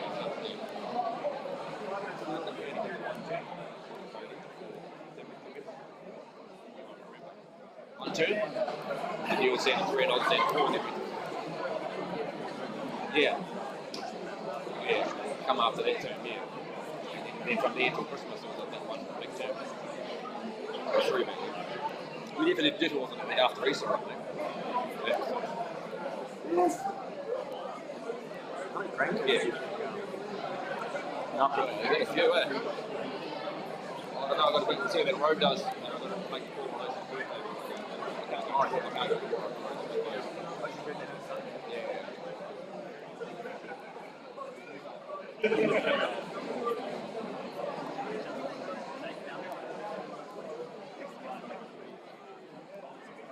Oh. How big is it? How much is it? Stuff. They'll go I'll come up with Dad's car. My car before you today. I'll call it. Comments. You could do your if you got good leave or something. Comments.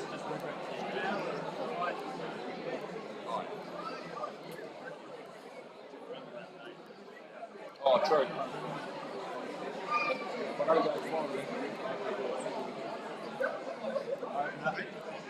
Yeah, you do.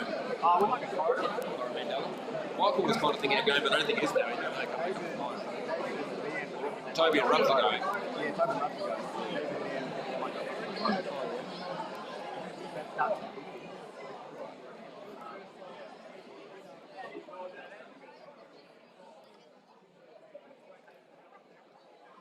Yeah, I don't know. I've got Virtue's taking the Friday off, so we've got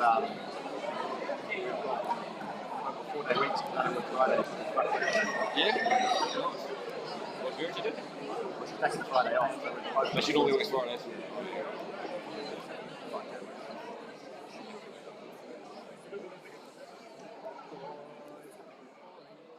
You people here, right? Yeah.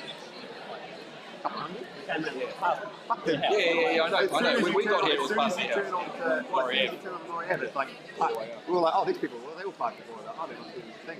And they all were. There's a few parks here, we just carried on because there was wheelchair parking. There was still a few parks here, so people were already parking back.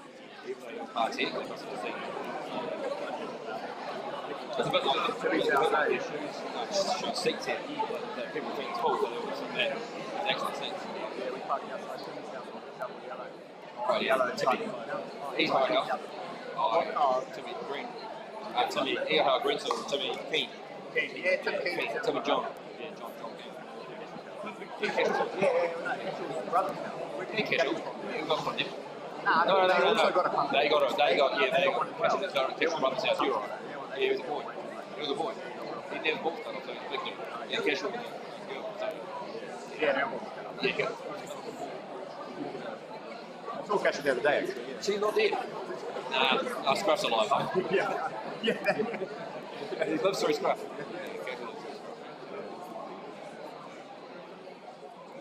I was saying we should go see him on how far is it from your house on Boxing Day?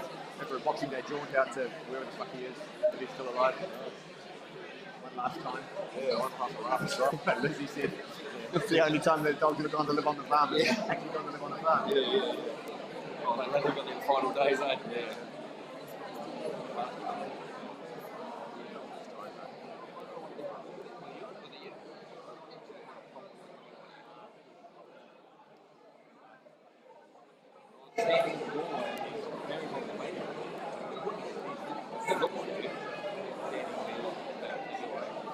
We're fucking always open. Yeah, I know. We left here, eh? Yeah, I know. Just put up the road from skill. Yeah. Nice and easy to commute. Well, I win.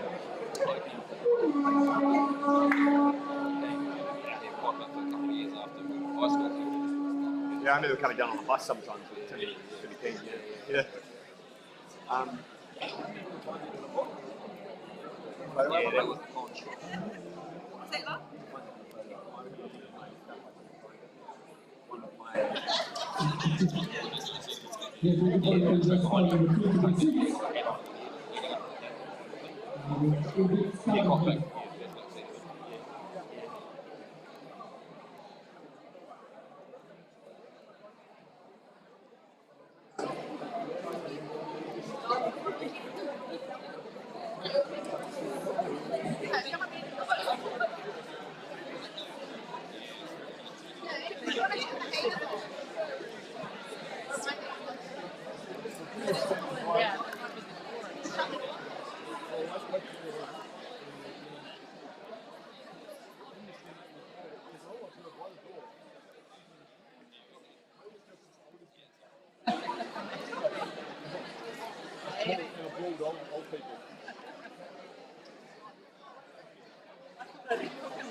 Huh?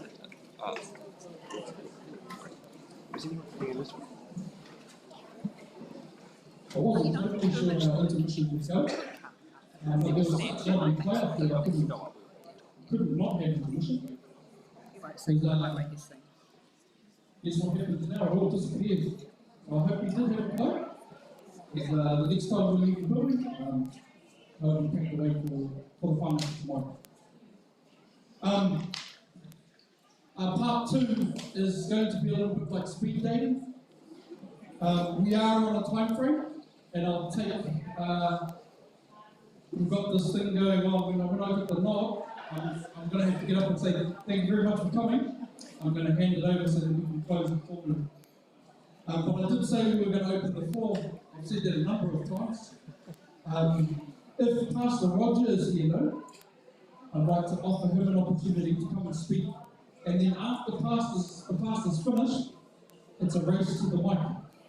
The first person that gets there gets to speak. Now, if you don't make the cutoff, please don't be offended. I'll just do the thank you very much for coming. Have a seat. Good morning, Pastor. I'm going to talk to the noisy people out there.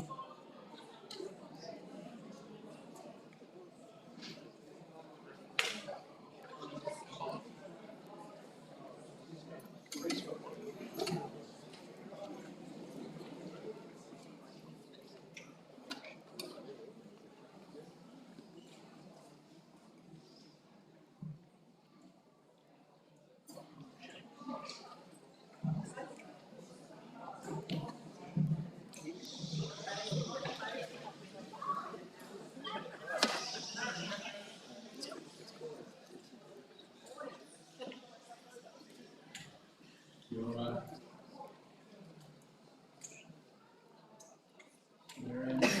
Family? All right, right? principals, to see why.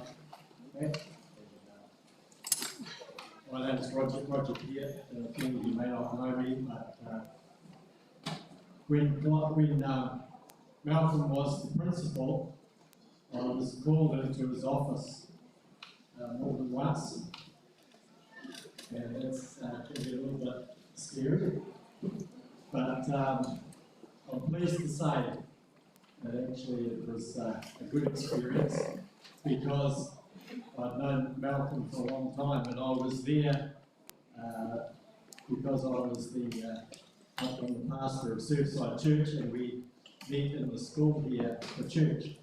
And so I was in there having a catch-up. I wasn't disciplined too much. But the reason that it was easy was because it actually, Malcolm and I went back quite a long way. And just to give you a bit of an idea how long that was, I remember when computers first came out, and I was struggling to learn how to work the mouse and make the icon work, and Malcolm said, hey, come in with me into the office, because we were chatting out in the street out there, and he taught me how to, and my wife, how to use a computer. So that's how long I've known Malcolm for, and he's a great teacher. I'm not an easy pupil when it comes to computers, but he got me started, so that was appreciated. And I was also remembering that when there was talk about the batch at Waiheke, Waiheke, that's the one, yes, Waiheke. We were, as our family, were privileged to stay there at the Cox's batch many years ago. But there's been a long relationship. So when I was called into the principal's office, it was actually quite easy. When I think of Malcolm, I think of someone who's a real bridge builder, because he was a bridge builder between churches. He was a bridge builder between Maori and Pākehā. He's been, and I think that's why there's so many of us here tonight, is simply because we all felt at ease with Malcolm, and he was one who could put us all at ease. He could build bridges. He was a man of faith, but he was a man who actually lived his faith, and I had a huge respect for him. And so I just want to say that on behalf of myself and my family and Surfside Church, Surfside Church, we have been meeting here every Sunday in this gymnasium for church for the last 30 years. And I think one of the reasons that we've been able to do that is because of relationship. And relationship in a small town like Raglan, things are built on relationship. And I really have appreciated my relationship with Malcolm and Clive and Louisa and Quentin now. And I think that's how a strong community is built, where we've got relationship, we build bridges with each other, and actually we support each other. And that's what I have experienced from Malcolm over the years, and I just want to pass on our love, Marion, to you and the family, from myself, from my family, my whānau, but also from Surfside Church. We appreciate you guys, we love you guys, and we just want to wish you all the best. It was only a couple of weeks ago when I saw you downtown, and you said to me that Malcolm wasn't well, but we didn't expect to be here so soon. So our prayers and our love go out to you guys, and we really appreciate you as a family in our community. Thank you.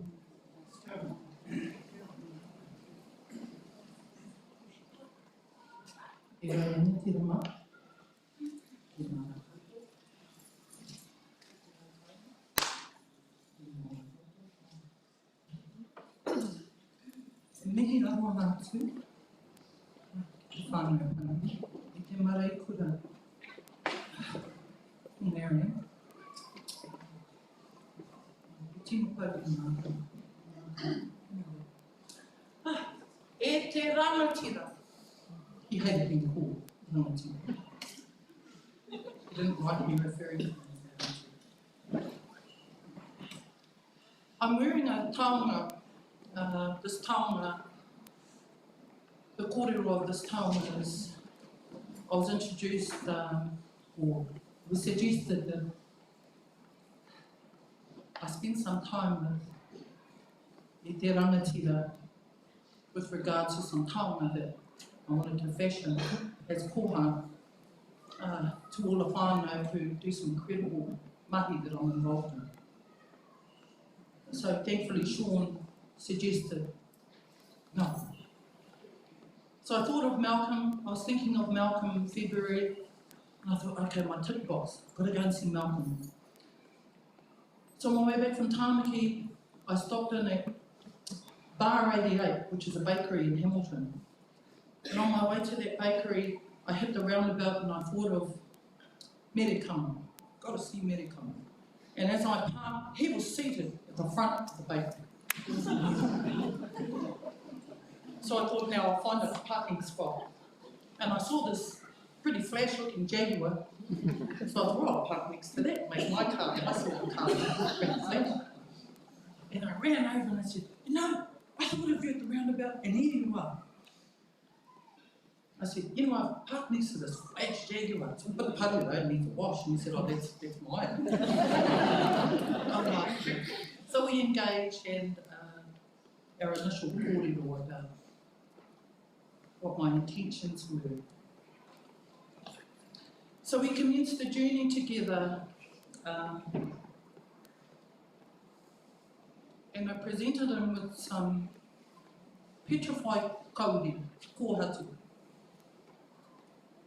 A koha of quite a significant piece to Merikama, and some smaller pieces, which he greeted with great joy.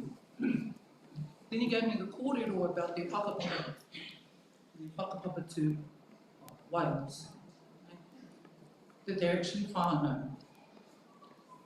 So we asked, where did you source these? I gave him the kōrero, no hauraki. What are you thinking? So we had a conversation and I left. We organised to meet again, which was in April of this year. And when I returned to the whare, Merikama had fashioned a reiputa out of the kōhatu, and he presented that to me. He had just put it in the basin. Wait. In actual fact, there was another wahine there too. She stands to the left of the wall. She too was using his tools. So shortly after, we engaged in a share, and he said to me, Tepora, do you have a reiputa? Do you have a Wales too? And I said, no, one will come to me. One will come, I want me to have it. So what I learned, the man's generosity, care, kindness and commitment, so strong. I turned, just for a brief moment, and he presented me with this. At the time he said, I offer it to you because the person who left these with me said that they weren't good enough. They weren't big enough. Oh well, I cried. And my next visit, he fashioned it and put holes and also done thread. So I wear that to this day. The other reiputa I gifted to Wes Dixon's great-granddaughter. It was something I couldn't stop. So when we were last together at Hiram Higgins' whare, arranged by Malcolm, Malcolm and I met there, and when I arrived he said, where's your other one? Because I always wore the two together, because of fun. So I explained to him the koha and the gifting to our tupuna, Wes Dixon's great-granddaughter. And he said, well, that's okay then. I've got 3 others here, which I've fashioned for you. Which one do you want? So I've heard some kōrero about how he liked things with rough edges. Of the 3, I closed my eyes and touched one, and it has rough edges. It has some notches in it, and you can see the wood grain perfect for me. So yeah, I'm just sharing the aroha I have for Te Rangatira is immense. So for a period of 8 months, we've had very close contact. And I was supposed to see him on Monday. Well, that wasn't today, obviously. But it's been a real pleasure and a privilege sharing time with our whānau pani and the community during the course of Merikama coming home.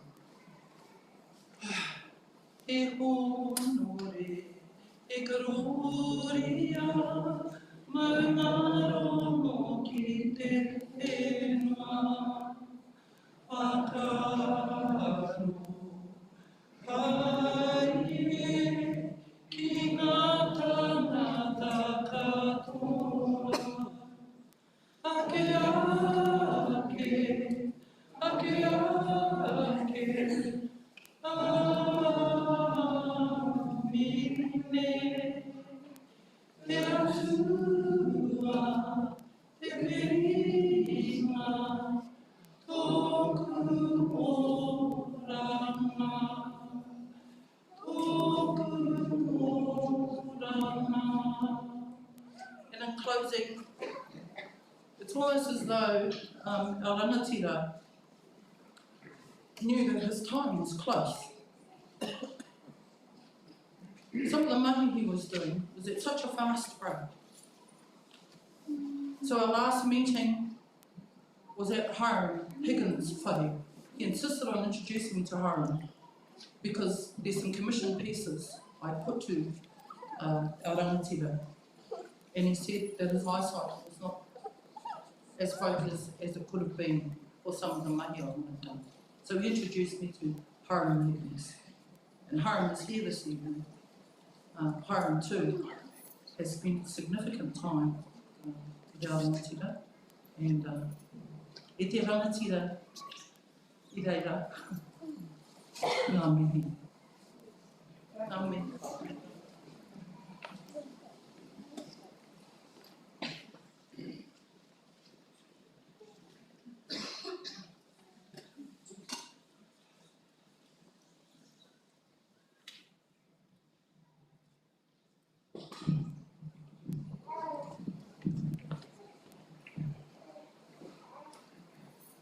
Welcome to everybody. My name is Roger. I'm an old friend of Malcolm. My wife and I, Maya and Marion, and we've got Michelle here, going back a long way. They used to go to school with Marion at primary school, so that's quite a few years ago.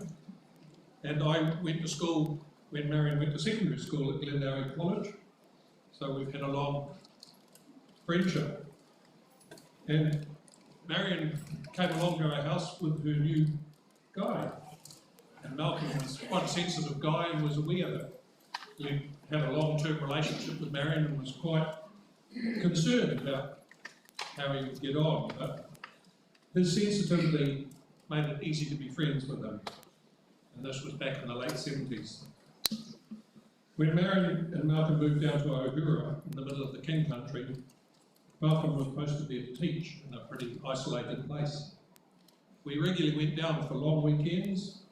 We were all young with young children, and we were trying to find our place in the world.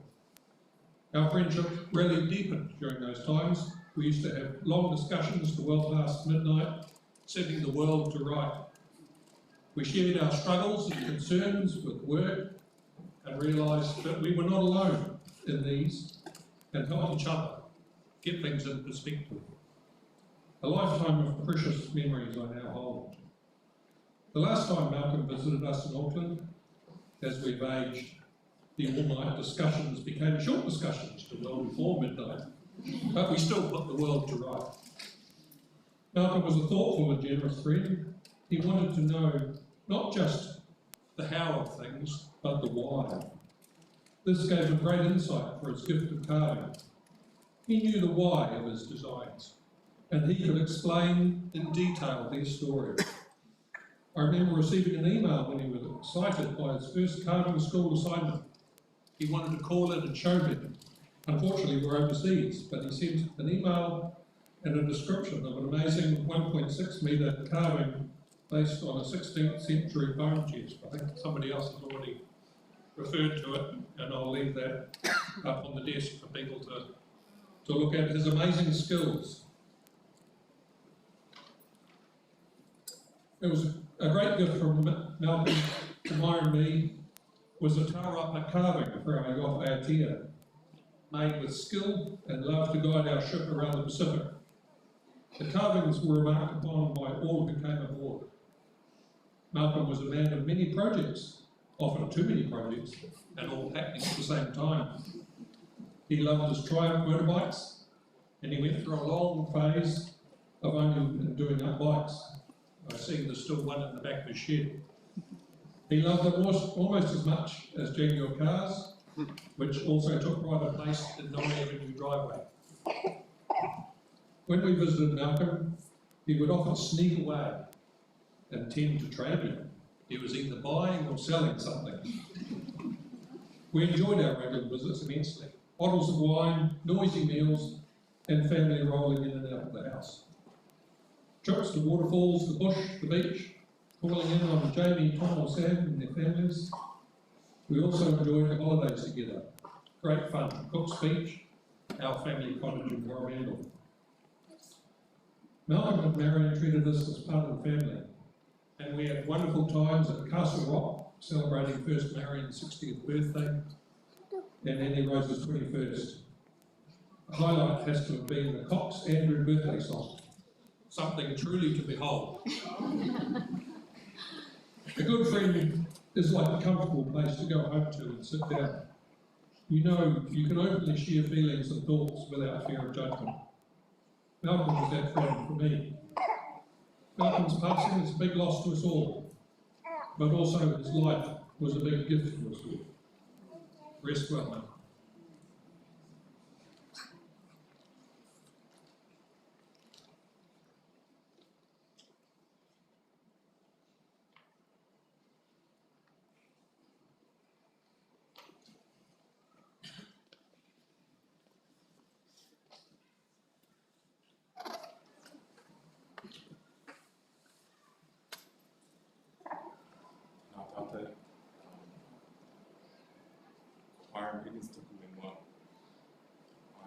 I'm the host that kept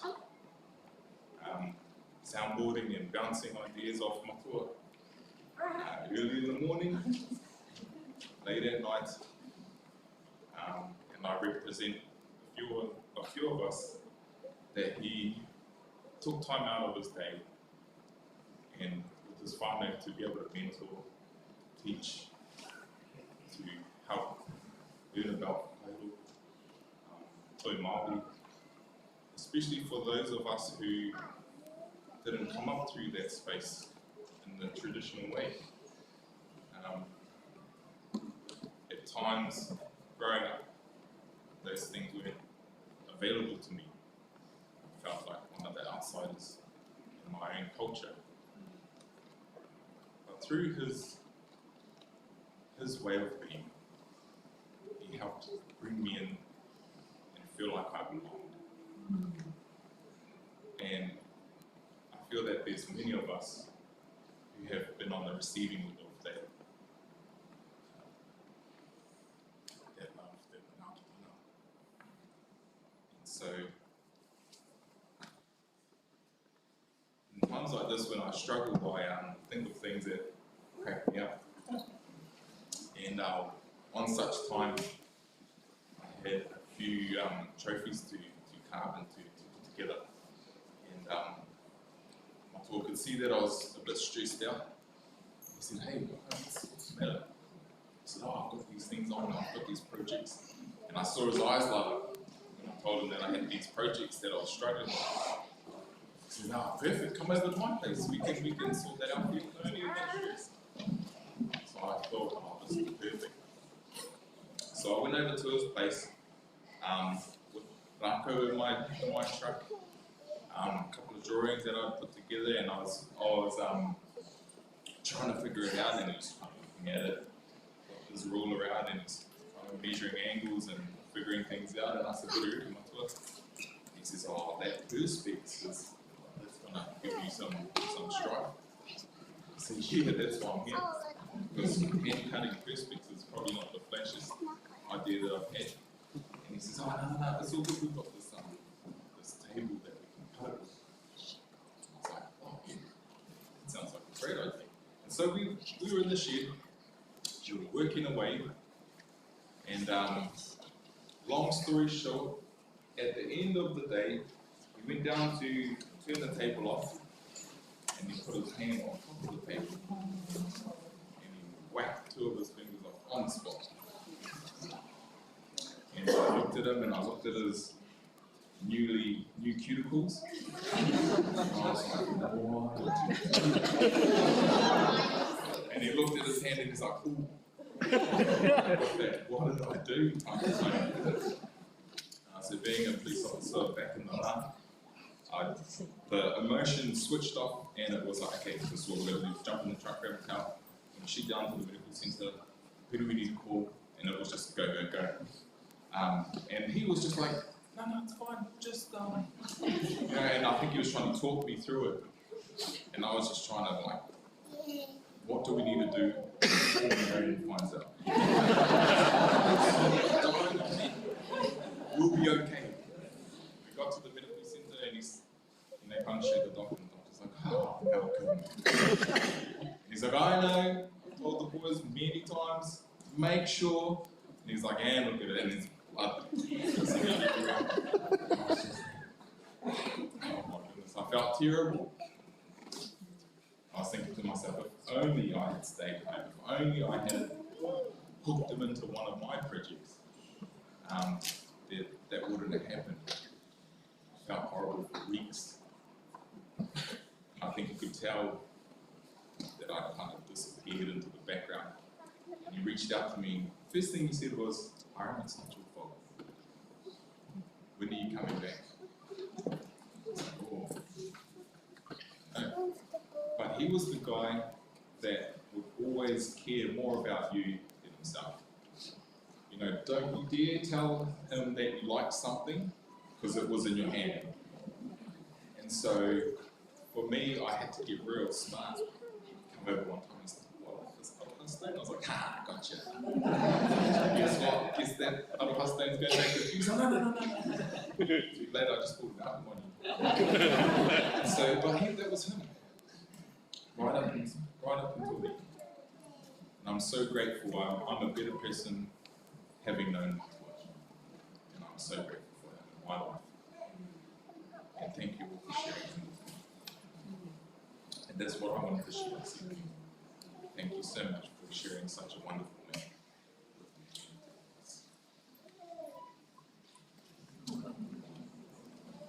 Just on the finger, it's in the freezer at home. Sorry, you can't see it tomorrow.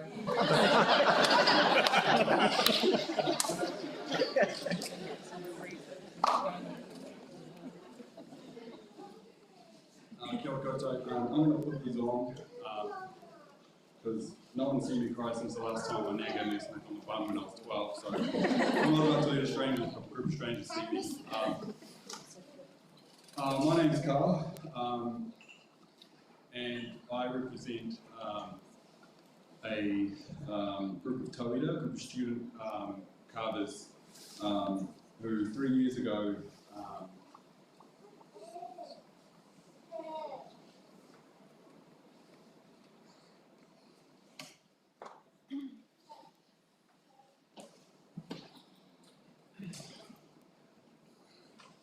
sorry, I put Mariah Carey on the way down to try and cry out loud.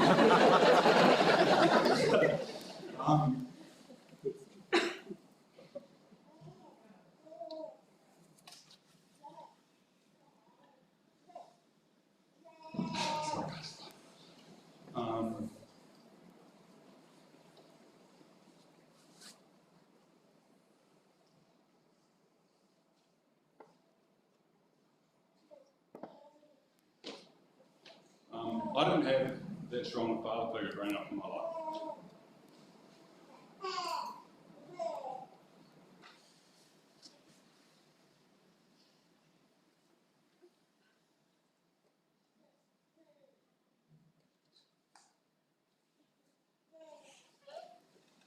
Cattle and I went 31 years thinking, I don't need one. I'm alright, I'm tough. I'll be sweet. And in Matua, there's nowhere in those jandals and those orchards or everywhere. Honestly, it's a miracle those things survived for 3 years. I'd be walking everywhere.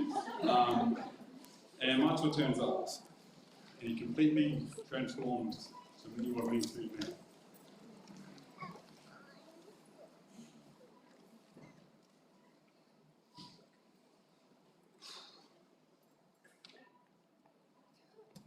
He took this young Māori boy from Tarakara.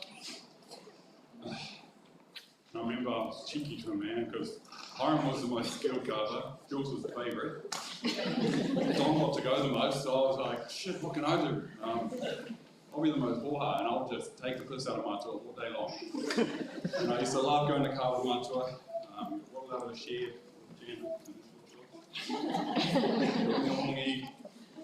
He'd say, oh, what are you up to today? I was like, oh, I don't know. But I'm getting close, I'm nearly going to be a better carver than you. And then he cut his finger off, and I was like, yes! I've got to know Matua. And no, you're still way better than me. And about a month ago, I took my brother out to Raglan. I told him all about Matua. I said, man, he's just the greatest man to ever meet. My brother wants to carve a taonga for his daughter.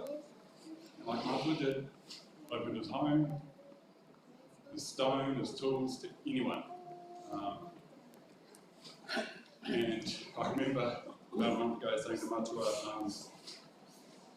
oh Matua, it's been about 3 years now, I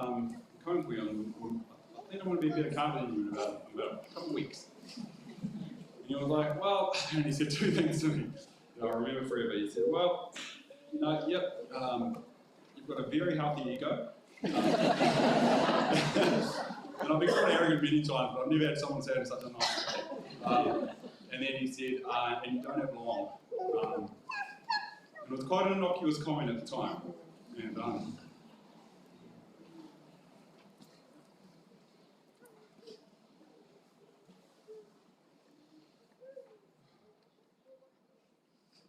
And Lord knows he didn't have more kids, but he had me, he had Hiram, he had Jules, and I did put up. That time around your neck wasn't that it wasn't big enough. It was that I knew Matua knew the right place for it, because I knew he knew where taonga deserved to go. And hearing you talk today, not knowing you until today, I'm glad to be part.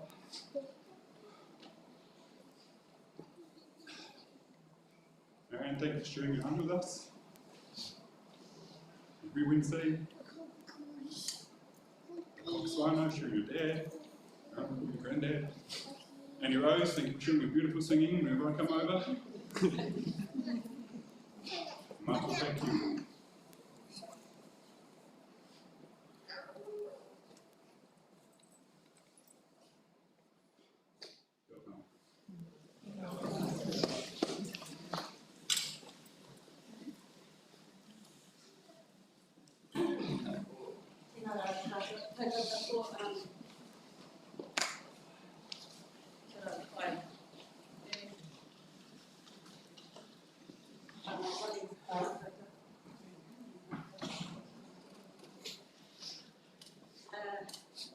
Saying to Quentin earlier, I wasn't going to get up. It's just that when you're fighting battles in your head about standing and speaking in public and all that jazz, it's a good thing.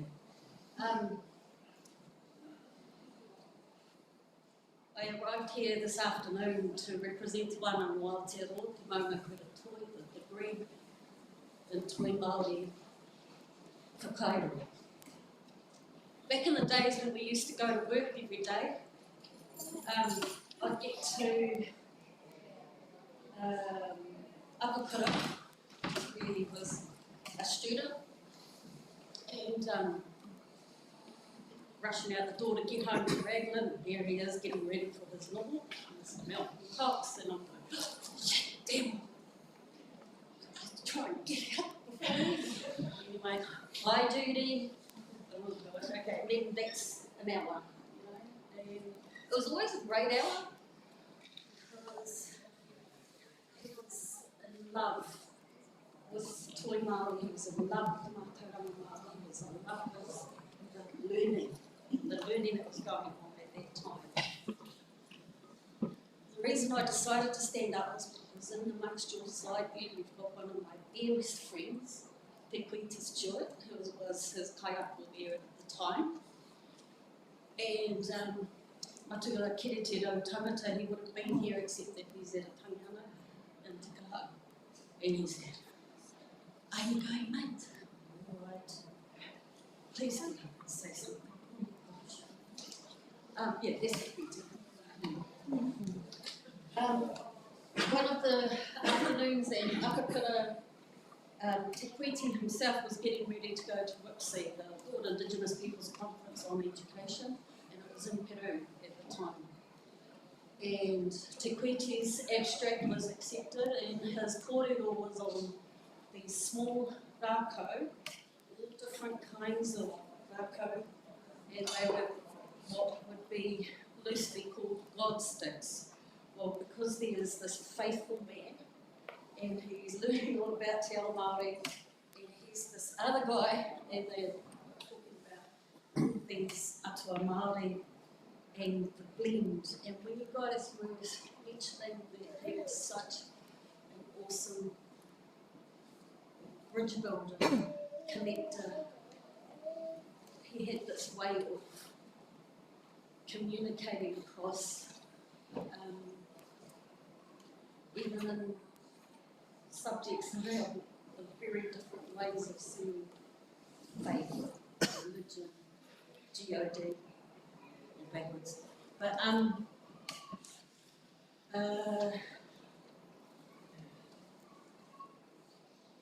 yes, and Kiriti just wanted to also say, we've been having a long conversation, that he enjoyed Malcolm because they could talk. Now, if you've ever met Kiriti Rau Tangata, you will immediately be taken from this here into the universe. It's a cosmos kōrero. It's, you want to talk about takarangi, you want to talk about kōrero, you want to talk about any way you go, and it was just an instant love between Malcolm and Matua Kiriti. Even in that kōrero about college marae, that's one of the things that Kiriti is famous for as well, the Fairfield College, Tāwhao and Kirikiri. Oh, yeah, that's enough about me. Who am I? Adam and his mum. Kia ora koutou.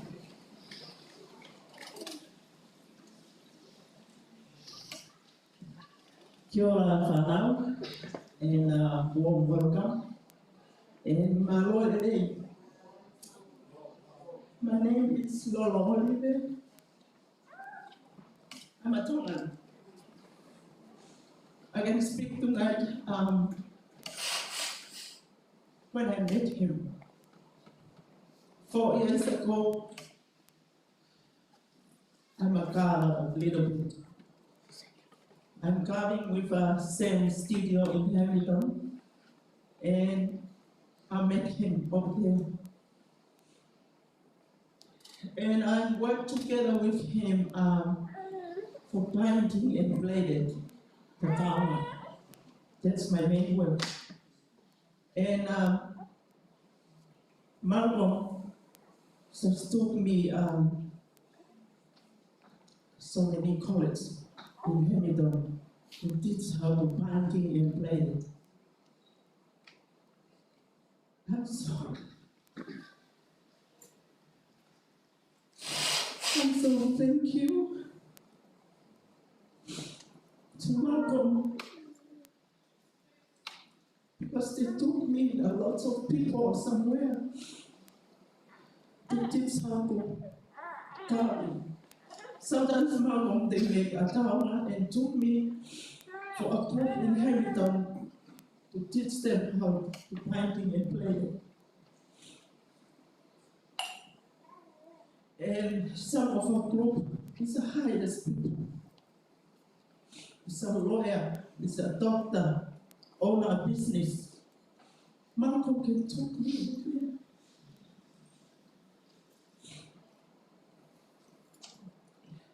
Every time Malcom took me, he asked me, can you stood up and have a talk? And I said, who am I? Who am I to stood up? You can stand up and introduce me for the people. And Malcom said, that's why I bring you here. Some of the people to know you are coming, you binding, you blended, you weaving. But I'm so thankful to him. When I go last week to Australia, Carl just called me. I'm still in the airport. I'm waiting for my plane to come back. Carl said, hey, do you know Matua? I said, what happened? He passed on.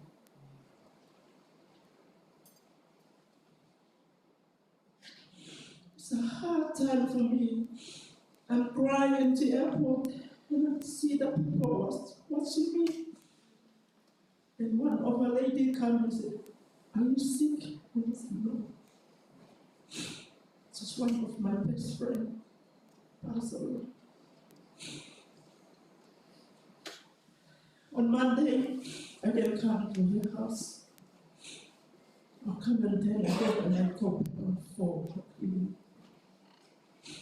I can come and cry and ask him, why you go early? If no one can find a job for me.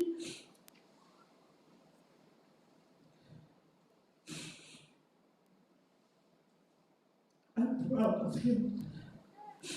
Proud of him because they told me everywhere in Hamilton and I met the people higher than me.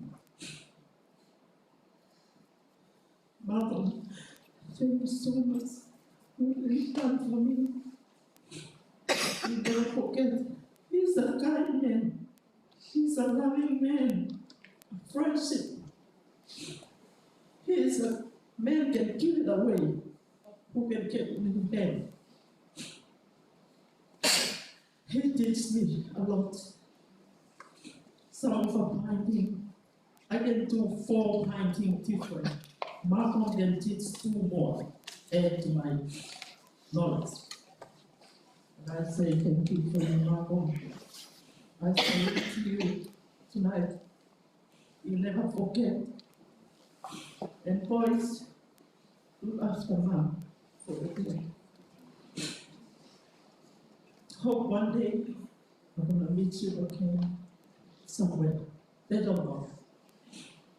Marianne, I love you. You wear the shoes I wear. My husband is passed away. He's a gardener. I learn a small, but I try to learn some more. That's all I can talk tonight about him. I love you all. Thank you so much.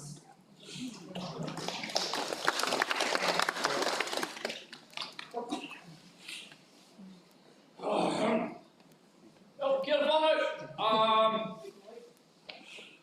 Kia ora, Mr. Cox. In the event that you can't see us, but you definitely can hear us, let me read the room here, eh? Just to the right here, mister. We've got all these fancy men with their hands crossed on their puku, on the pie, eh? Got all the knowledge in the world, but the beauty is sitting behind them. The beautiful songs. Just to the left, you've got your carvers in the corner over there by Waikiri. Sign Waikiri over there. And then just down by Te Kopua, got the models and the kickboxers, the engineers, who's the draftsmen down there. Man, you got some pretty good, well-rounded workmen in that corner. Electricians, plumbers. Who else is going? Oh yeah, there's salesmen too. Just in front of them, you've got some of your ex-students, Mr. Cox. Who else? Musicians too, coming to the middle, sitting right in front of you. That was all your whānau, all your family, all your whakapapa. Just behind them, I'm just going to just guess this. Might be all the whānau from the churches, maybe. Oh, you got your fancy musicians still back there, eh? Mr. Scandera. Mr. Jim, what are those things called that have been there forever? Who else have we got? Oh, the far corner by Opotoru. All the kids that still owe you $5. Just in front of them, some of the aged teachers, I think. But most importantly, Mr. Cox is one person that I can't see. And that's Pauline Sweetman. She's still here.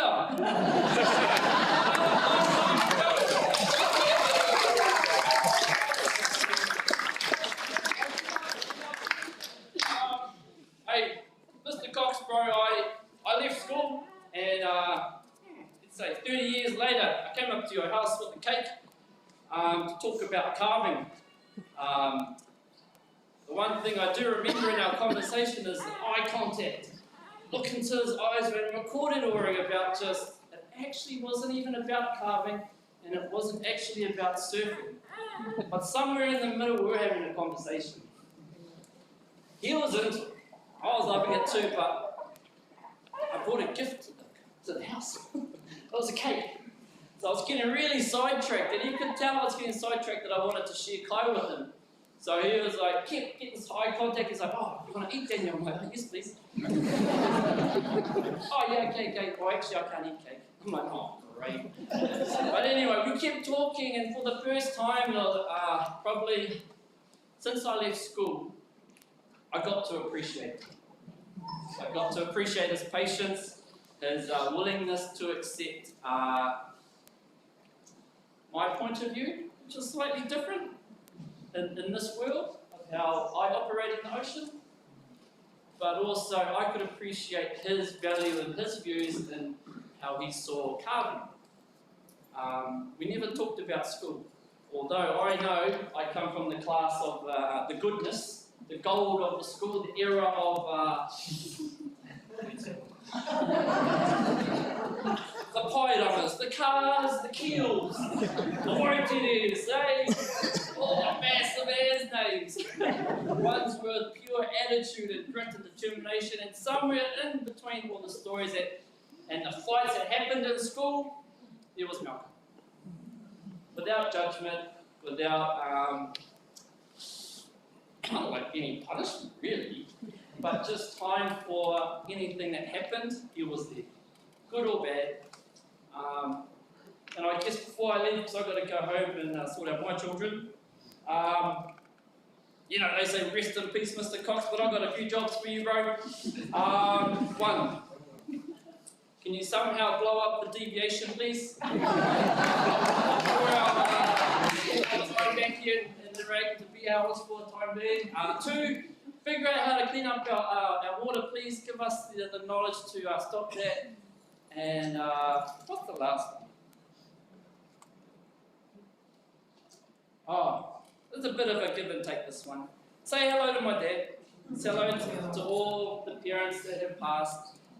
And most importantly, now you can sit with ex-students in corridor. And the other take is, now you don't have to watch students leave before their time.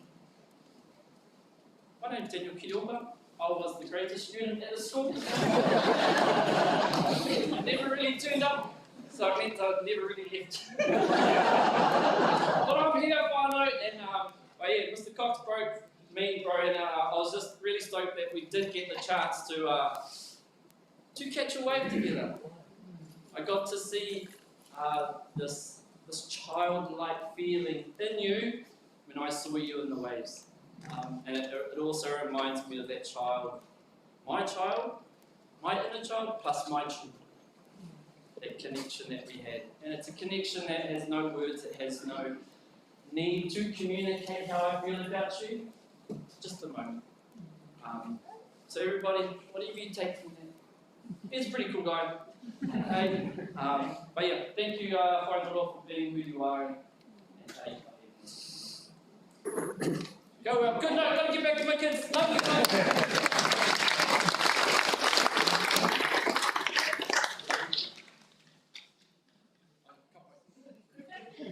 Just about to ring the bell. Kia ora whanau, my name's Margaret Spiller. Through Mr. Cox, I started the kids program.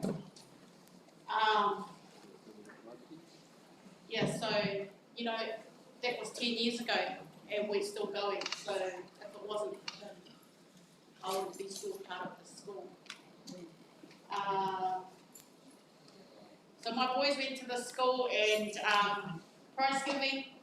Sean was leaving school and Mr. Cox was the principal and all the year 13 students were standing up on the stage and he comes out and he goes, introduces them and said that, you know, they're leaving now but before they go I want to sing them a waiata. So I've been to lots of prize givings and I knew the waiata that he was singing and so did the students and they all went, oh. Because he couldn't sing that well, actually. But he did it with heart. And he just gave his all. Yeah. He's a legend. Not only did he teach people at school through learning and carving, but he also is still feeding our community through him helping me start what I did and still do, and I still love it. So, Mr. Cox, we're going to miss you. Just before I finish, so my neighbour pulled down his fence and the timber was native timber. So I rang him and he didn't answer, but he rang me back afterwards and I explained to him that my neighbour's got some native timber from his fence that he's pulled down, and he goes, and I said to him, I thought of you, do you want it? And he goes, yes, definitely. And he goes, but I'm in hospital. And he goes, but I'll organise something. So anyway, he must have rung his beautiful wife, and then she organised one of her grandchildren to come help her load up the trailer with this beautiful native timber. So, kia ora matua, we are going to miss you. To the whānau, we love you. You got my number, Whaia. If you need us, just holla. Thank you, Whaingaroa, for coming together. You know, when I was going to the school, before Matua came along, when Vice Pauline was here, as Fullen, she wasn't quite a teacher yet. But when we hosted other schools that came here, we always put on a kai for them. And to this day, we're still doing that. Thank you, Whaingaroa, keep doing that. Kia ora.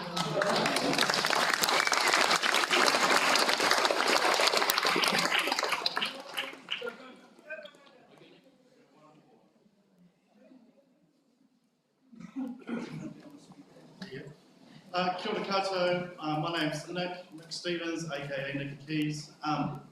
When I was a kid, I was born with visual impairment. I'm extremely blind, you might not know this by the way I walk and the way I do stuff, but actually I am very blind and I can pretty much not see, you know, like 10 metres in front of me.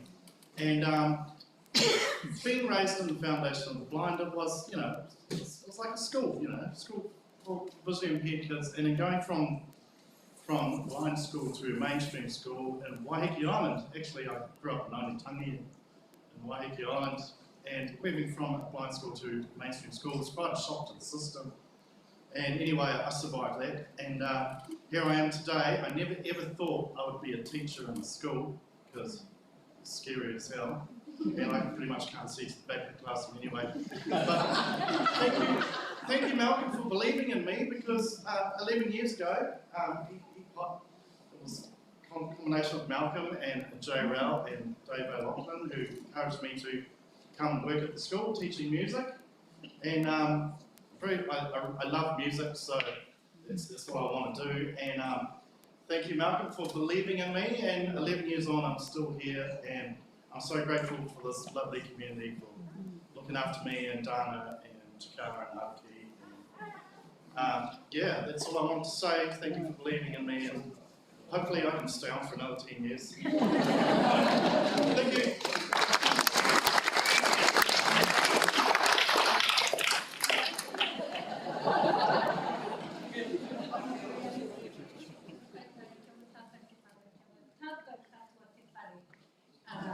I got up because I'm married. I've been trying to get there for 4 days. Anyway, long story short, sad. Because what I want to share this evening, I really wanted to share, not in this public forum, but I don't want to miss the chance. So, waikene, kairi tēnei. And in my years, I had the privilege of being one of a staff member here. And a woman by the name of Christina Quinn gave me my job. And I was reteach, no idea, stoked I'd got a job, scared I'd got a job. And anyway, I was at home and the phone rang and there was this lovely man on the other end, and he said, Kylie, I said, yes.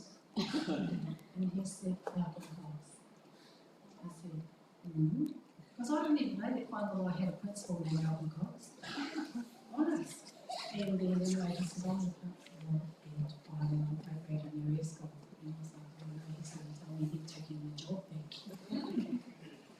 And he said, oh no, I just wanted to introduce myself and then you get a chance to come in and meet with me. Oh, yep, okay, come there. It all got a bit serious and a bit scary because they were quite adult and I wasn't. Anyway, I got out here and it quickly became evident that I didn't really have the skills that were required to do the job, and that whānau as a community really needed to wrap its arms around me, and that they did. Anyway, part of the journey was that I brought my whānau with me, my girl with me, and she was in the rope where I was teaching, and it was really hard having your own kid in the own annual school, and especially mine.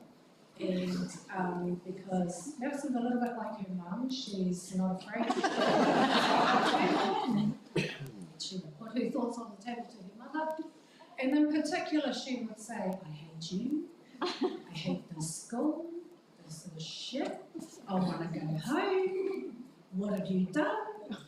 Because I had taken her out of an English medium kura and put her into a total immersion kura where the teaching staff was so staunch, they were scary.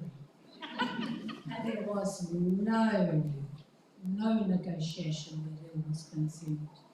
And so my daughter, who had no deal, was immersed in this space that spoke only deal, and she had no way to communicate. And so her ass was on fire to learn how to speak doing Māori. So one day I had a guts full. Sick of this kid? Right. Can't be your parent in here, and I marched over to Malcolm's office. That's what I said, you're going to have to talk to that girl before I wring her neck. Oh dear, he goes. Yes, over. You're going to the principal's office.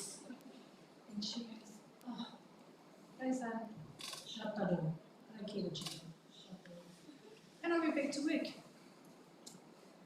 And then anyway, a little while later, she came back and she was so happy. You want me to growl this kid and put her in line, Malcom? What did you do? I said, I just helped her understand the boundaries. And that kiddo, and one is not your mum. That kiddo, she's a kairaki.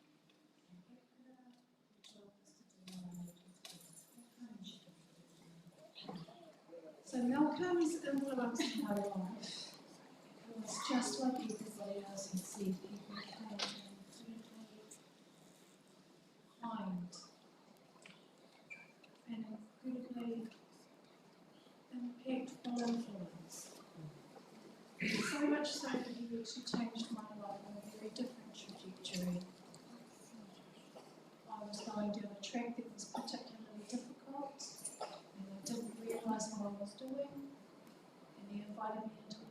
one morning tea, just gently kind of came first come and see me.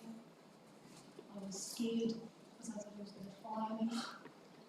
And I got in there and he asked me one of the most personal questions that has honestly changed my life. He said, "Do you have enough to drink, Polly?" And I was embarrassed and I was scared. And the way that his kind eyes looked at me, I knew it was time. And so he gently helped me find a new path. And I've celebrated 15 years on that new path, thanks to that loving question, which was horrendous, but the nicest thing somebody could ever do. So, Angela, thanks for the length of your tent over the years. Thanks for the trailer. Thanks for all of the things that you've done, including coming to Newkura that I've been at through help, those tamariki there. Thank you, Whailolo, for coming too and being with us and helping those tamariki too, because that is absolutely what Matua do. We brought the community together no matter where we went for the betterment of tamariki, so that their tamariki is wonderful. And so, whanei tō wehi ngātū, Matua, tēnei anō te reo umehi e re rekangana ki a koe, e kōreranga, e puna o aroha I limiti ki a koe, ahakoa ngā piki, ahakoa ngā heke, ahakoa ngā tau tohe, ahakoa te whakai rānei, e kōrera o tērā puna I limiti ki a koe. Tēnā rō whai Marian, anō nei ko te reo umehi ki rini a koutou. Thank you for sharing with us. Thank you for giving us that time. Kia ora.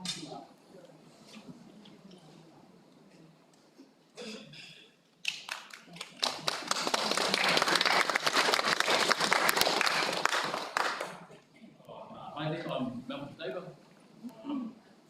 It's pretty funny when me and my wife had moved to Raglan, we drove around in the house that we looked for. And the Cox's house was the one that my wife covered in most of all. So unfortunately we had to settle for the one next door.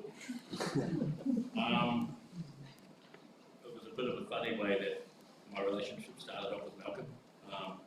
There's two big Norfolk pines in front of us that block our view of the harbour. We saw that the house was for sale that they were on, and when it was empty, one of my mates turned up with a long pole with a chainsaw on the end. Funny Norfolk pines. And we went to work cutting off as many branches as we could so we could get a view. So we ended up with these branches back at our place and put a pile and cut them up.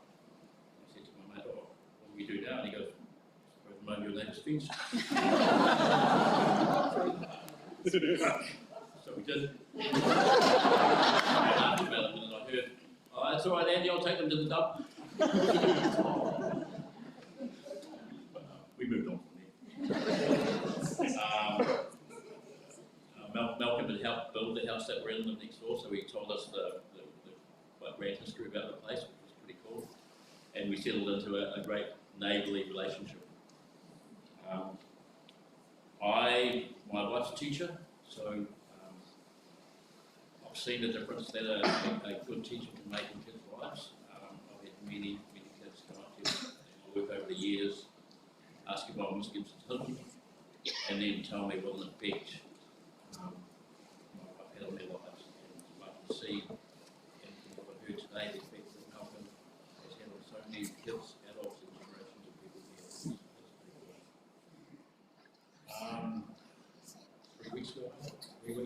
3 weeks ago, I was painting my fence in my backyard, and I heard "Oh, Andy, your dogs have got the fence." And I looked over and there was Malcom and Marian working out in the garden. And even not what's happened, I've just been reflecting on that there's a couple that were so in tune with each other that even at their age they're doing the most mundane things and enjoying their time together. That's why when Margaret told me on Friday that Malcom had passed, I was shocked. so helpful. Even then, he'd taken the time to show me where the boundary of my property was.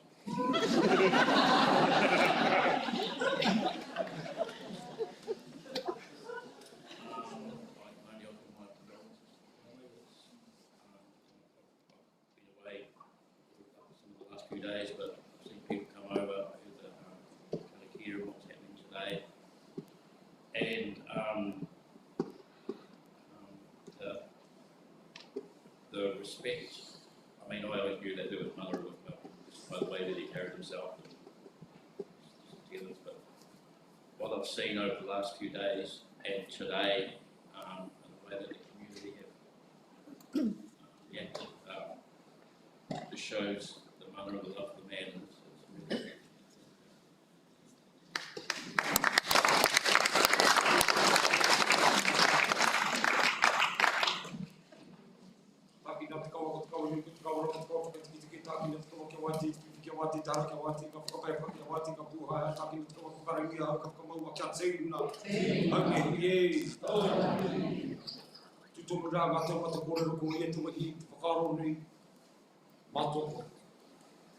Tue tahi nei, mi atu ana ki ngā kai karakia.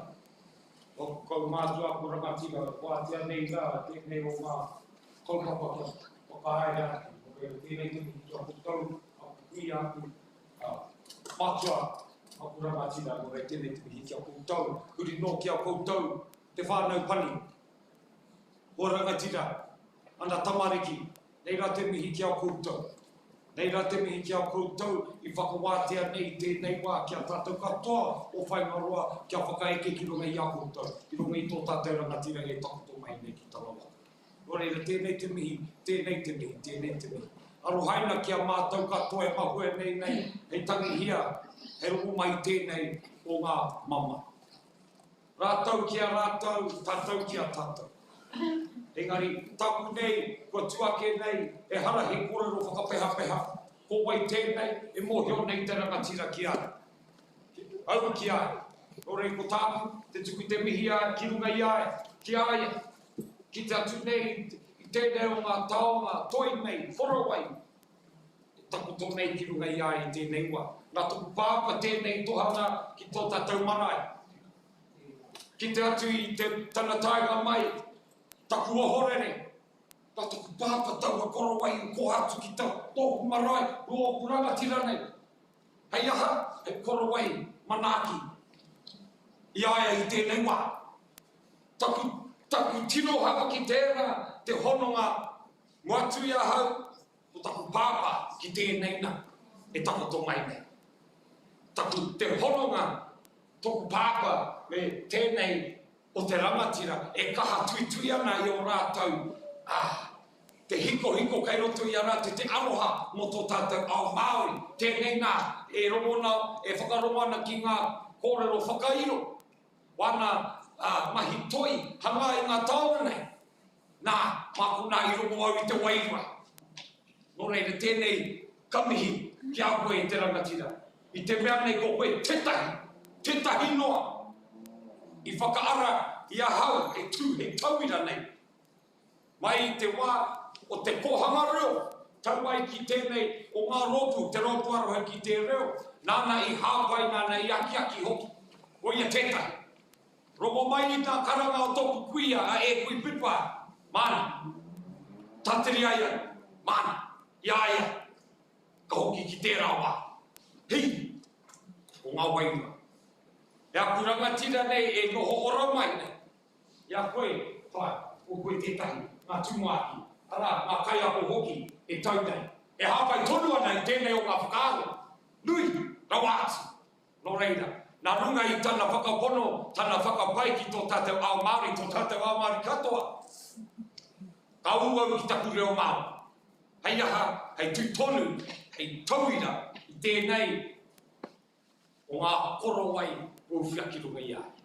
Nō reira, tēnā koutou te whānau pahi, whānau pani. Kia kaha, he oranga kai roto. He oranga kai roto. He oranga hāpai I tō tātou oranga tonuta. Nō reira, kia koutou katoa, mai tō tātou maunga tapu ko karioi, ki ngā wai rere nei, mo nā whaiwaroa. Tātou katoa e tau nei, ki raru i te maru o tō tātou maunga nei. Tēnā koutou, tēnā tātou, no ia tātou katoa, tēnā tātou katoa. Now, I want to sing a way out to that. He always sung, it's kind of off the cuff. They're not always on, like, mention, but tana ngāka. It was in ngāka. Te aroa, te whakapono, te rangi mari e tau tātou e. Noi tō tātou whare, mauri o mai te ara te wako. I'm going to whare, time's moving. We've got one more speaker and then we're going to wrap up. Okay?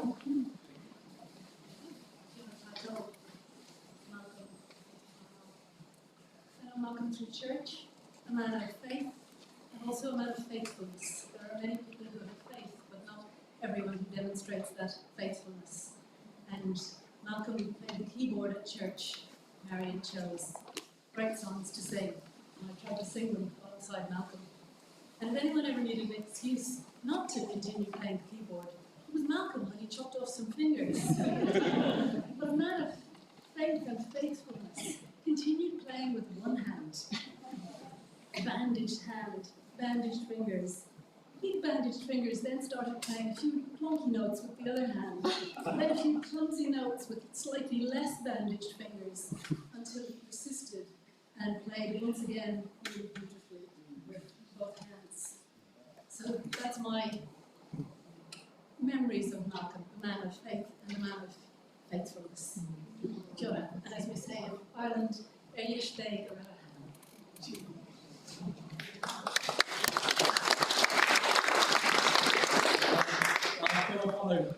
just before I hand it over to, so I'm going to hand it over to Josh. Josh's got the final say, and then we'll have a hymn and karakia, and at that time I'd like to ask the boys to come up and be upstanding as we farewell on a student.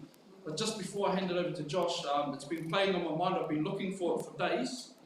Malcom, one of the traditions he developed as the tūmaki was that when the year 30s come and stood on stage, he would sing to them. And we've heard those notes, yeah, I'm not going to sing it, but I am going to share the words, because there's wisdom in those words. And it's in I want to play the room just here. So, it's called an Irish blessing. May the road rise to meet you. May the wind always be at your back. May the sun shine warm upon your face. The rain fall soft upon your fields. And until we meet again, may God hold you in the palm of his hand.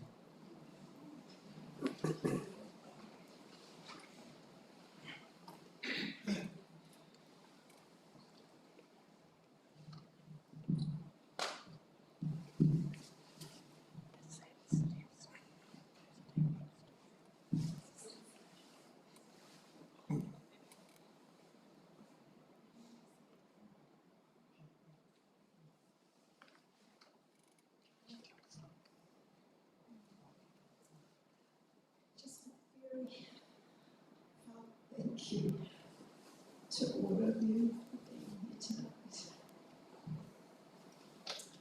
Sing peace. Thank you. Everyone loved.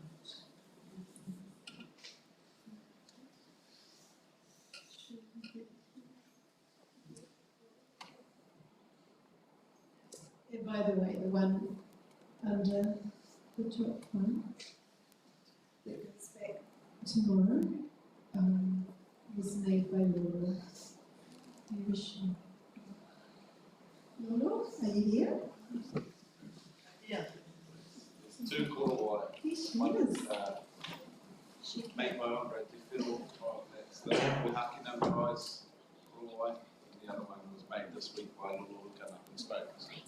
She came after and sat with Malcom. Right. She was there for ages and then she just went right and got home. And I didn't make her go. Thank you. We when it was put on the Facebook page, we just saw so many responses coming back to that. And we just knew we had to do something. Our church is very small. Well, not too small, but also very broad, everybody. And tomorrow we move to praying his soul out, and sending him on his journey to God. So we thought we're going to do this because people need to speak and to listen and have the time to do that. And I was talking to Quentin about it, we were looking for somewhere, and I sort of the Raglan school halls would be a really nice. And Quentin said, well, why wouldn't you? Okay, what day? What time? Do you want me to close the school on Thursday?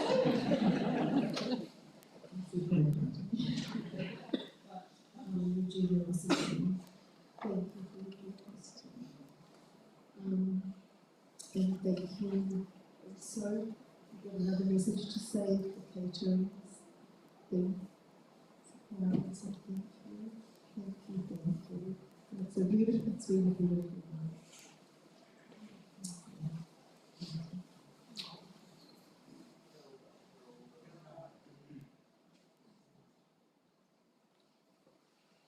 Kei aku nui, kei aku rahi, tēnā koutou katoa. Marion Cox, Marion St. Francis Cox. How about a round of applause for Marion Cox?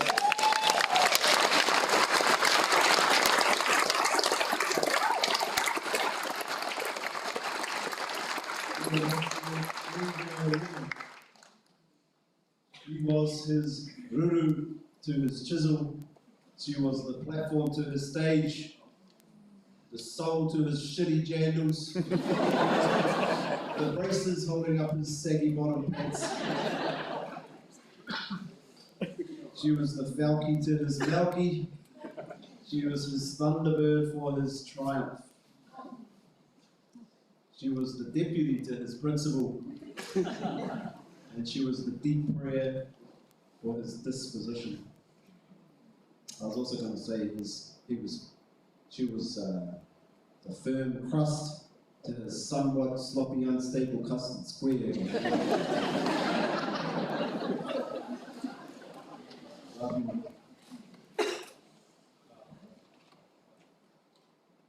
My name is Josh, so I'm the third son, but I'm going last tonight. So I knew most of you would be, most things would have been said by now, and many of you would be getting moha. So I've got an exercise for you. It's called, well, I'm calling it, stand up if. And if you're already standing, you have to put your hands up if. So here we go. Hands up or stand up if you were in Malcolm's maths class. Do we have any maths classes in here? Stand up. Here we go.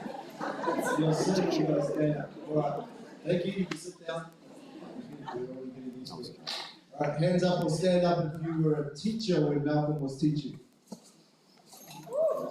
It's relief. Beautiful, thank you. Hands up or stand up if you've attended maths with them. Stand up maths. Thank you. Hands up or stand up if you were in his form room when he was a teacher. Anyone here? Hands up or stand up if you have or hold one of his taonga he prepared and shared.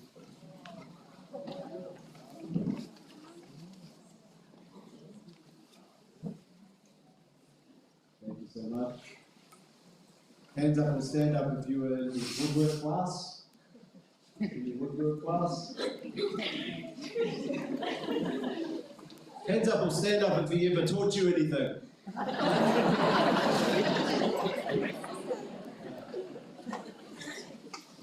And hands up or stand up if you ever got sent to his office.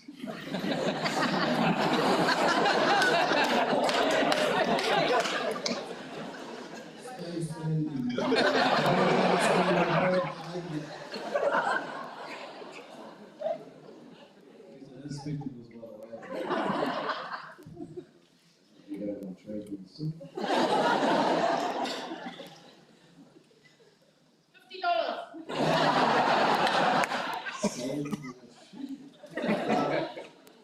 You were his students. You were his focus. You were his investment and his ROI. You were what he believed in. You were his avenue for his expression. You know, when a boy is sharing his dad with the world, the boy is prone to questioning his position as a son.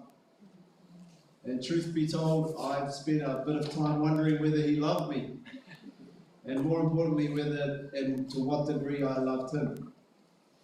So why don't I keep their therapy session for a second? Much like most misperceptions, my confusion was likely more about me and my sensitivities than it was about how he chose to be a father. So in closing tonight, I want to thank you, the community, for not only coming together like the unique threads in a giant korowai that has held us tight and held us up, but also I want to thank you for teaching my heart to love my father for who he chose to be. Through your stories, you have taught me many things to love. Here are some themes of those stories. The first and most obvious was his unrelenting loyalty to the people and the positions he placed himself in. And these themes are coming from standing at the front door for 48 hours and just welcoming each of you as you came in. So I didn't get to see all of you, but I got to hear a lot of stories. So yeah, his unrelenting loyalty. I heard wisdom, composure, and discernment, and a love for insights and outputs. Creativity, vision, imagination, an eye for detail, and an open encouragement of others. Spatial awareness, love for his family, a strength of perspective, and being an ability to be unapologetically him.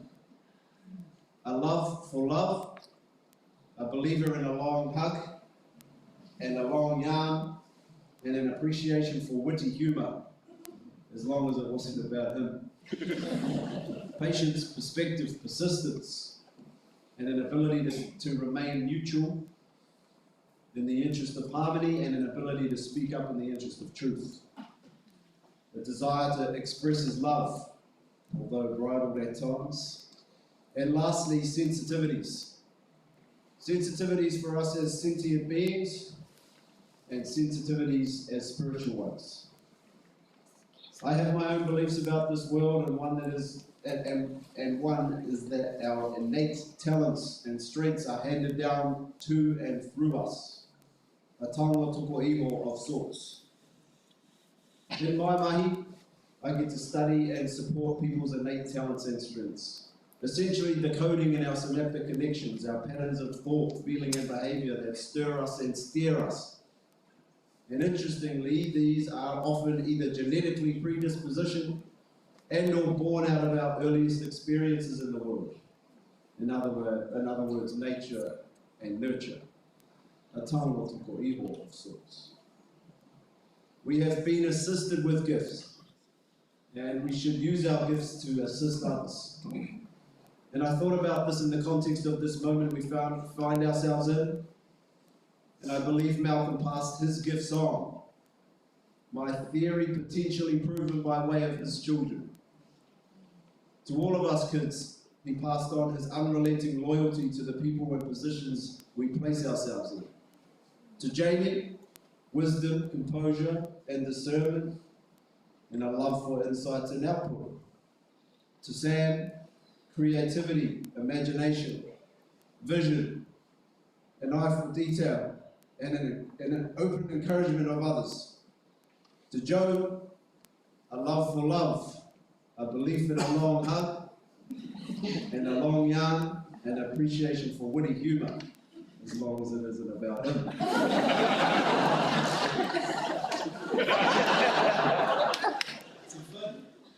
Patience, perspective, persistence, and an ability to remain neutral in the interest of harmony, an ability to speak in the interest of truth, but maybe not his scooter riding abilities. And to Annie Rose, an unbridled expression of love. And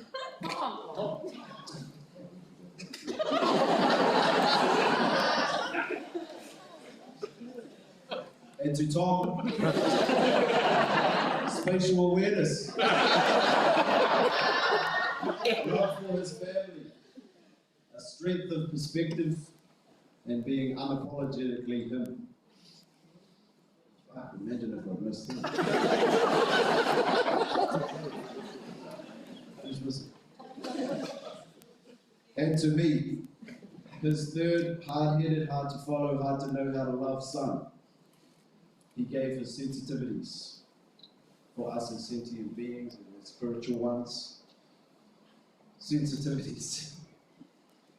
Now that explains a lot. I've had a breakthrough. I've found a way. So thank you for the therapy session, Father. Job well done. So now it's your turn for a therapy session. And so I would like, in closing, I'd like to invite you to close your eyes. I'd like to invite you to take a deep breath in, ha ki roto.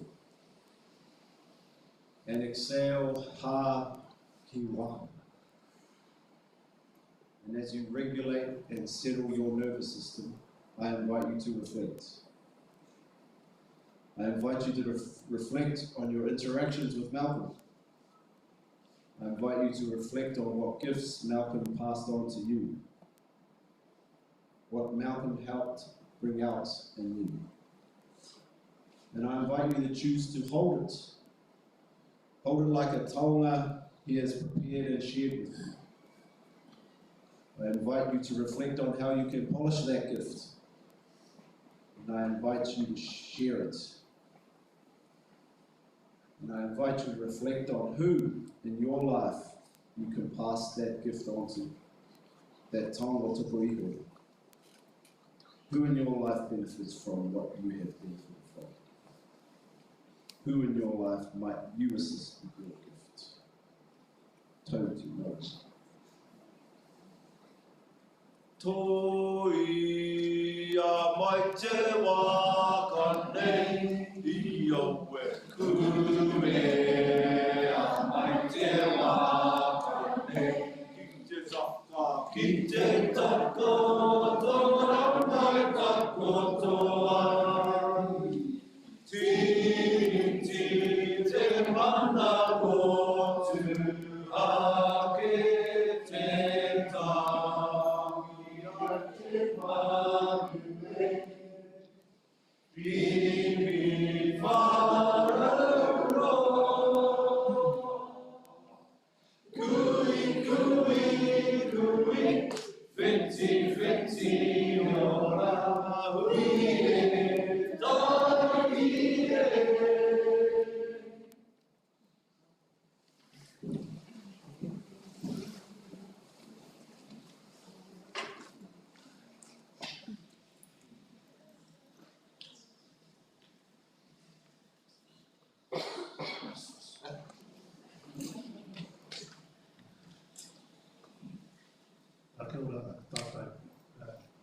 Just before we close off, we're going to put the lid back on the casket. Get the boys to come up.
It's just something I wanted to read out before we close off.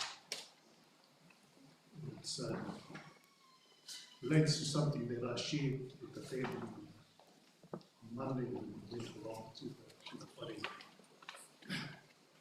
and placed the korowai here that Anthony reminded us was made by his father, by Andre, many years ago and gifted to the wife. So this particular korowai is laid on all our loved ones for quite a number of years. And it was our privilege to bring it here to place it onto him. And it was even more befitting that you were able to bring your korowai as well and share your father from Tonga. Wow. One of the things that I said to Malcolm when I reflected on all the times that I shared with him over many years, and then witnessing that transformation from a teacher, from a principal into a very well respected artist in carver. I said, in order for him to reach those peaks of excellence, to me, in Malcom Cox, he had a Māori heart, that whole love of his for our world that reflected in the things that he produced. And if he didn't have that feeling, and part of that was his faith, I don't think he could ever have produced the work that he did produce. So I just wanted to read a poem that my uncle wrote, the late Harry Danzy. And it's called The Divided Heart. It says, look well about and look within. A heart that knows a twofold stream of light that comes from brown and white, and ask of it, how does it seem? How do you judge of your heritage, passed on from lands and world of the heart? What cherished you, what cast aside? Look well within, divided heart. Answer the brown, for well I love, bird, horse and glade, ancestral hill. How strange it seems to cherish them, a golden-throated daffodil. Replied the white, green hills and sheep and hamlets quiet are fair to see. Yet breath will I catch when I behold a tui in the corflay tree. And now two voices speak as one. Would not choose to tell apart the things we love by race and choir, for they are one within the heart. And equal joy in them we take, that in this place by chance are set, or conies or by pakiri, or oak and elm at Somerset. Kino tata, let us pray.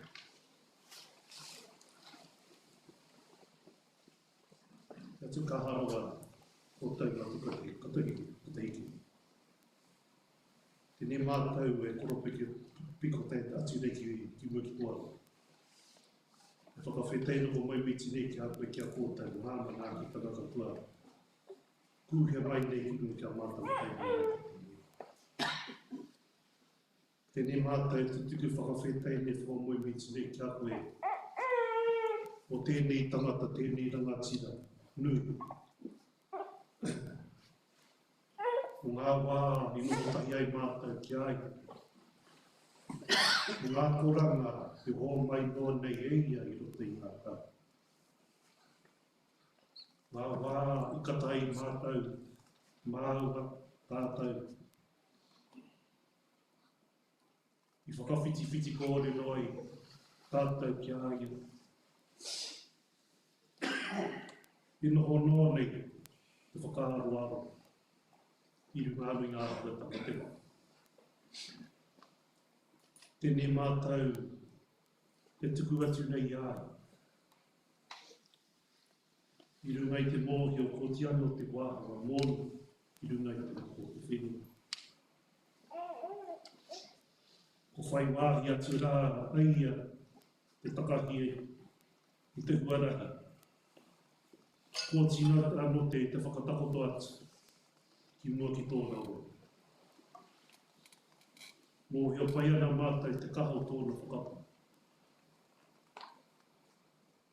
Nera winoa ana aku mahara ki aku kōrero ki te whānau na tahira.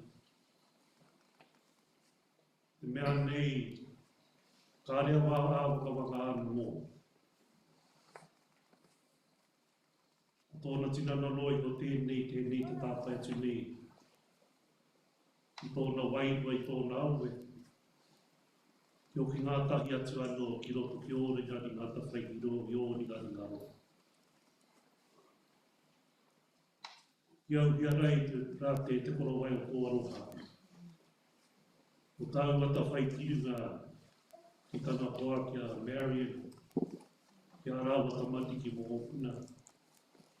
Ki rā ki runga anō ki a mātau kapua. Mātau e tahi atu nei ki a. Ka na hina pai tia mātau. I roto i ngā upuki, ngā heke o te wā. E te maharatu anō ki ngā tauira. I hō mai no nei, eia i roto i ngā tau. Ko tātiu ei mātou ki te whai au te auma. Nā tēnei mātou tūne ki a koe, ki a kōtai te wāhia. Maharatu anō ki tāu waihara mai e karakia mātou. E tō mātou mati te rai. Ka tapu toi, ka tae mai tō rangatira. Kia me tia tāu e pai ai ki nui te whenua, ke rite nō ki tō te rai. O mai kia mātou hae nei, tau mai mātou o tēnei. Uro mātou, me mātou ki mura nei o tūna haruna. Au ki mātou ka wika ka waia, me kōre mea mātou tiki. No ki te rangatira tanga te kahama, roi, pene. Now we say it in English.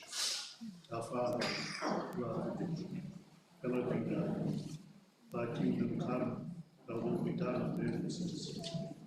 Give us this day our daily bread, and forgive us our trespasses, as we forgive those who trespass against us. And lead us not into temptation, but deliver us from evil. Thine is the kingdom, the power, forever. We're going to sing, we're going to try to sing a Catholic song. In Mark.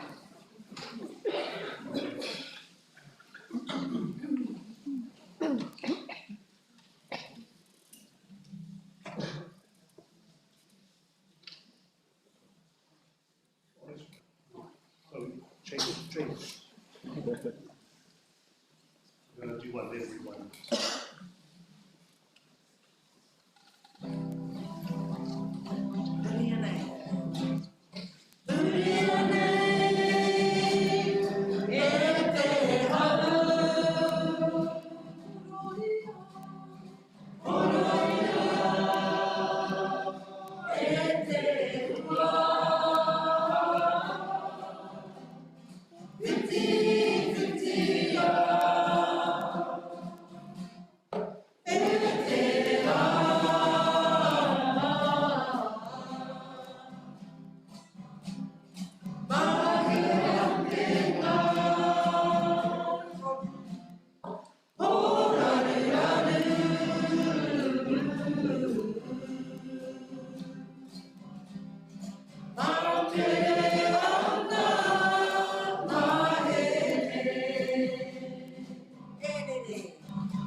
ki a tātou katoa te tawhai tō tātou ni koe koe.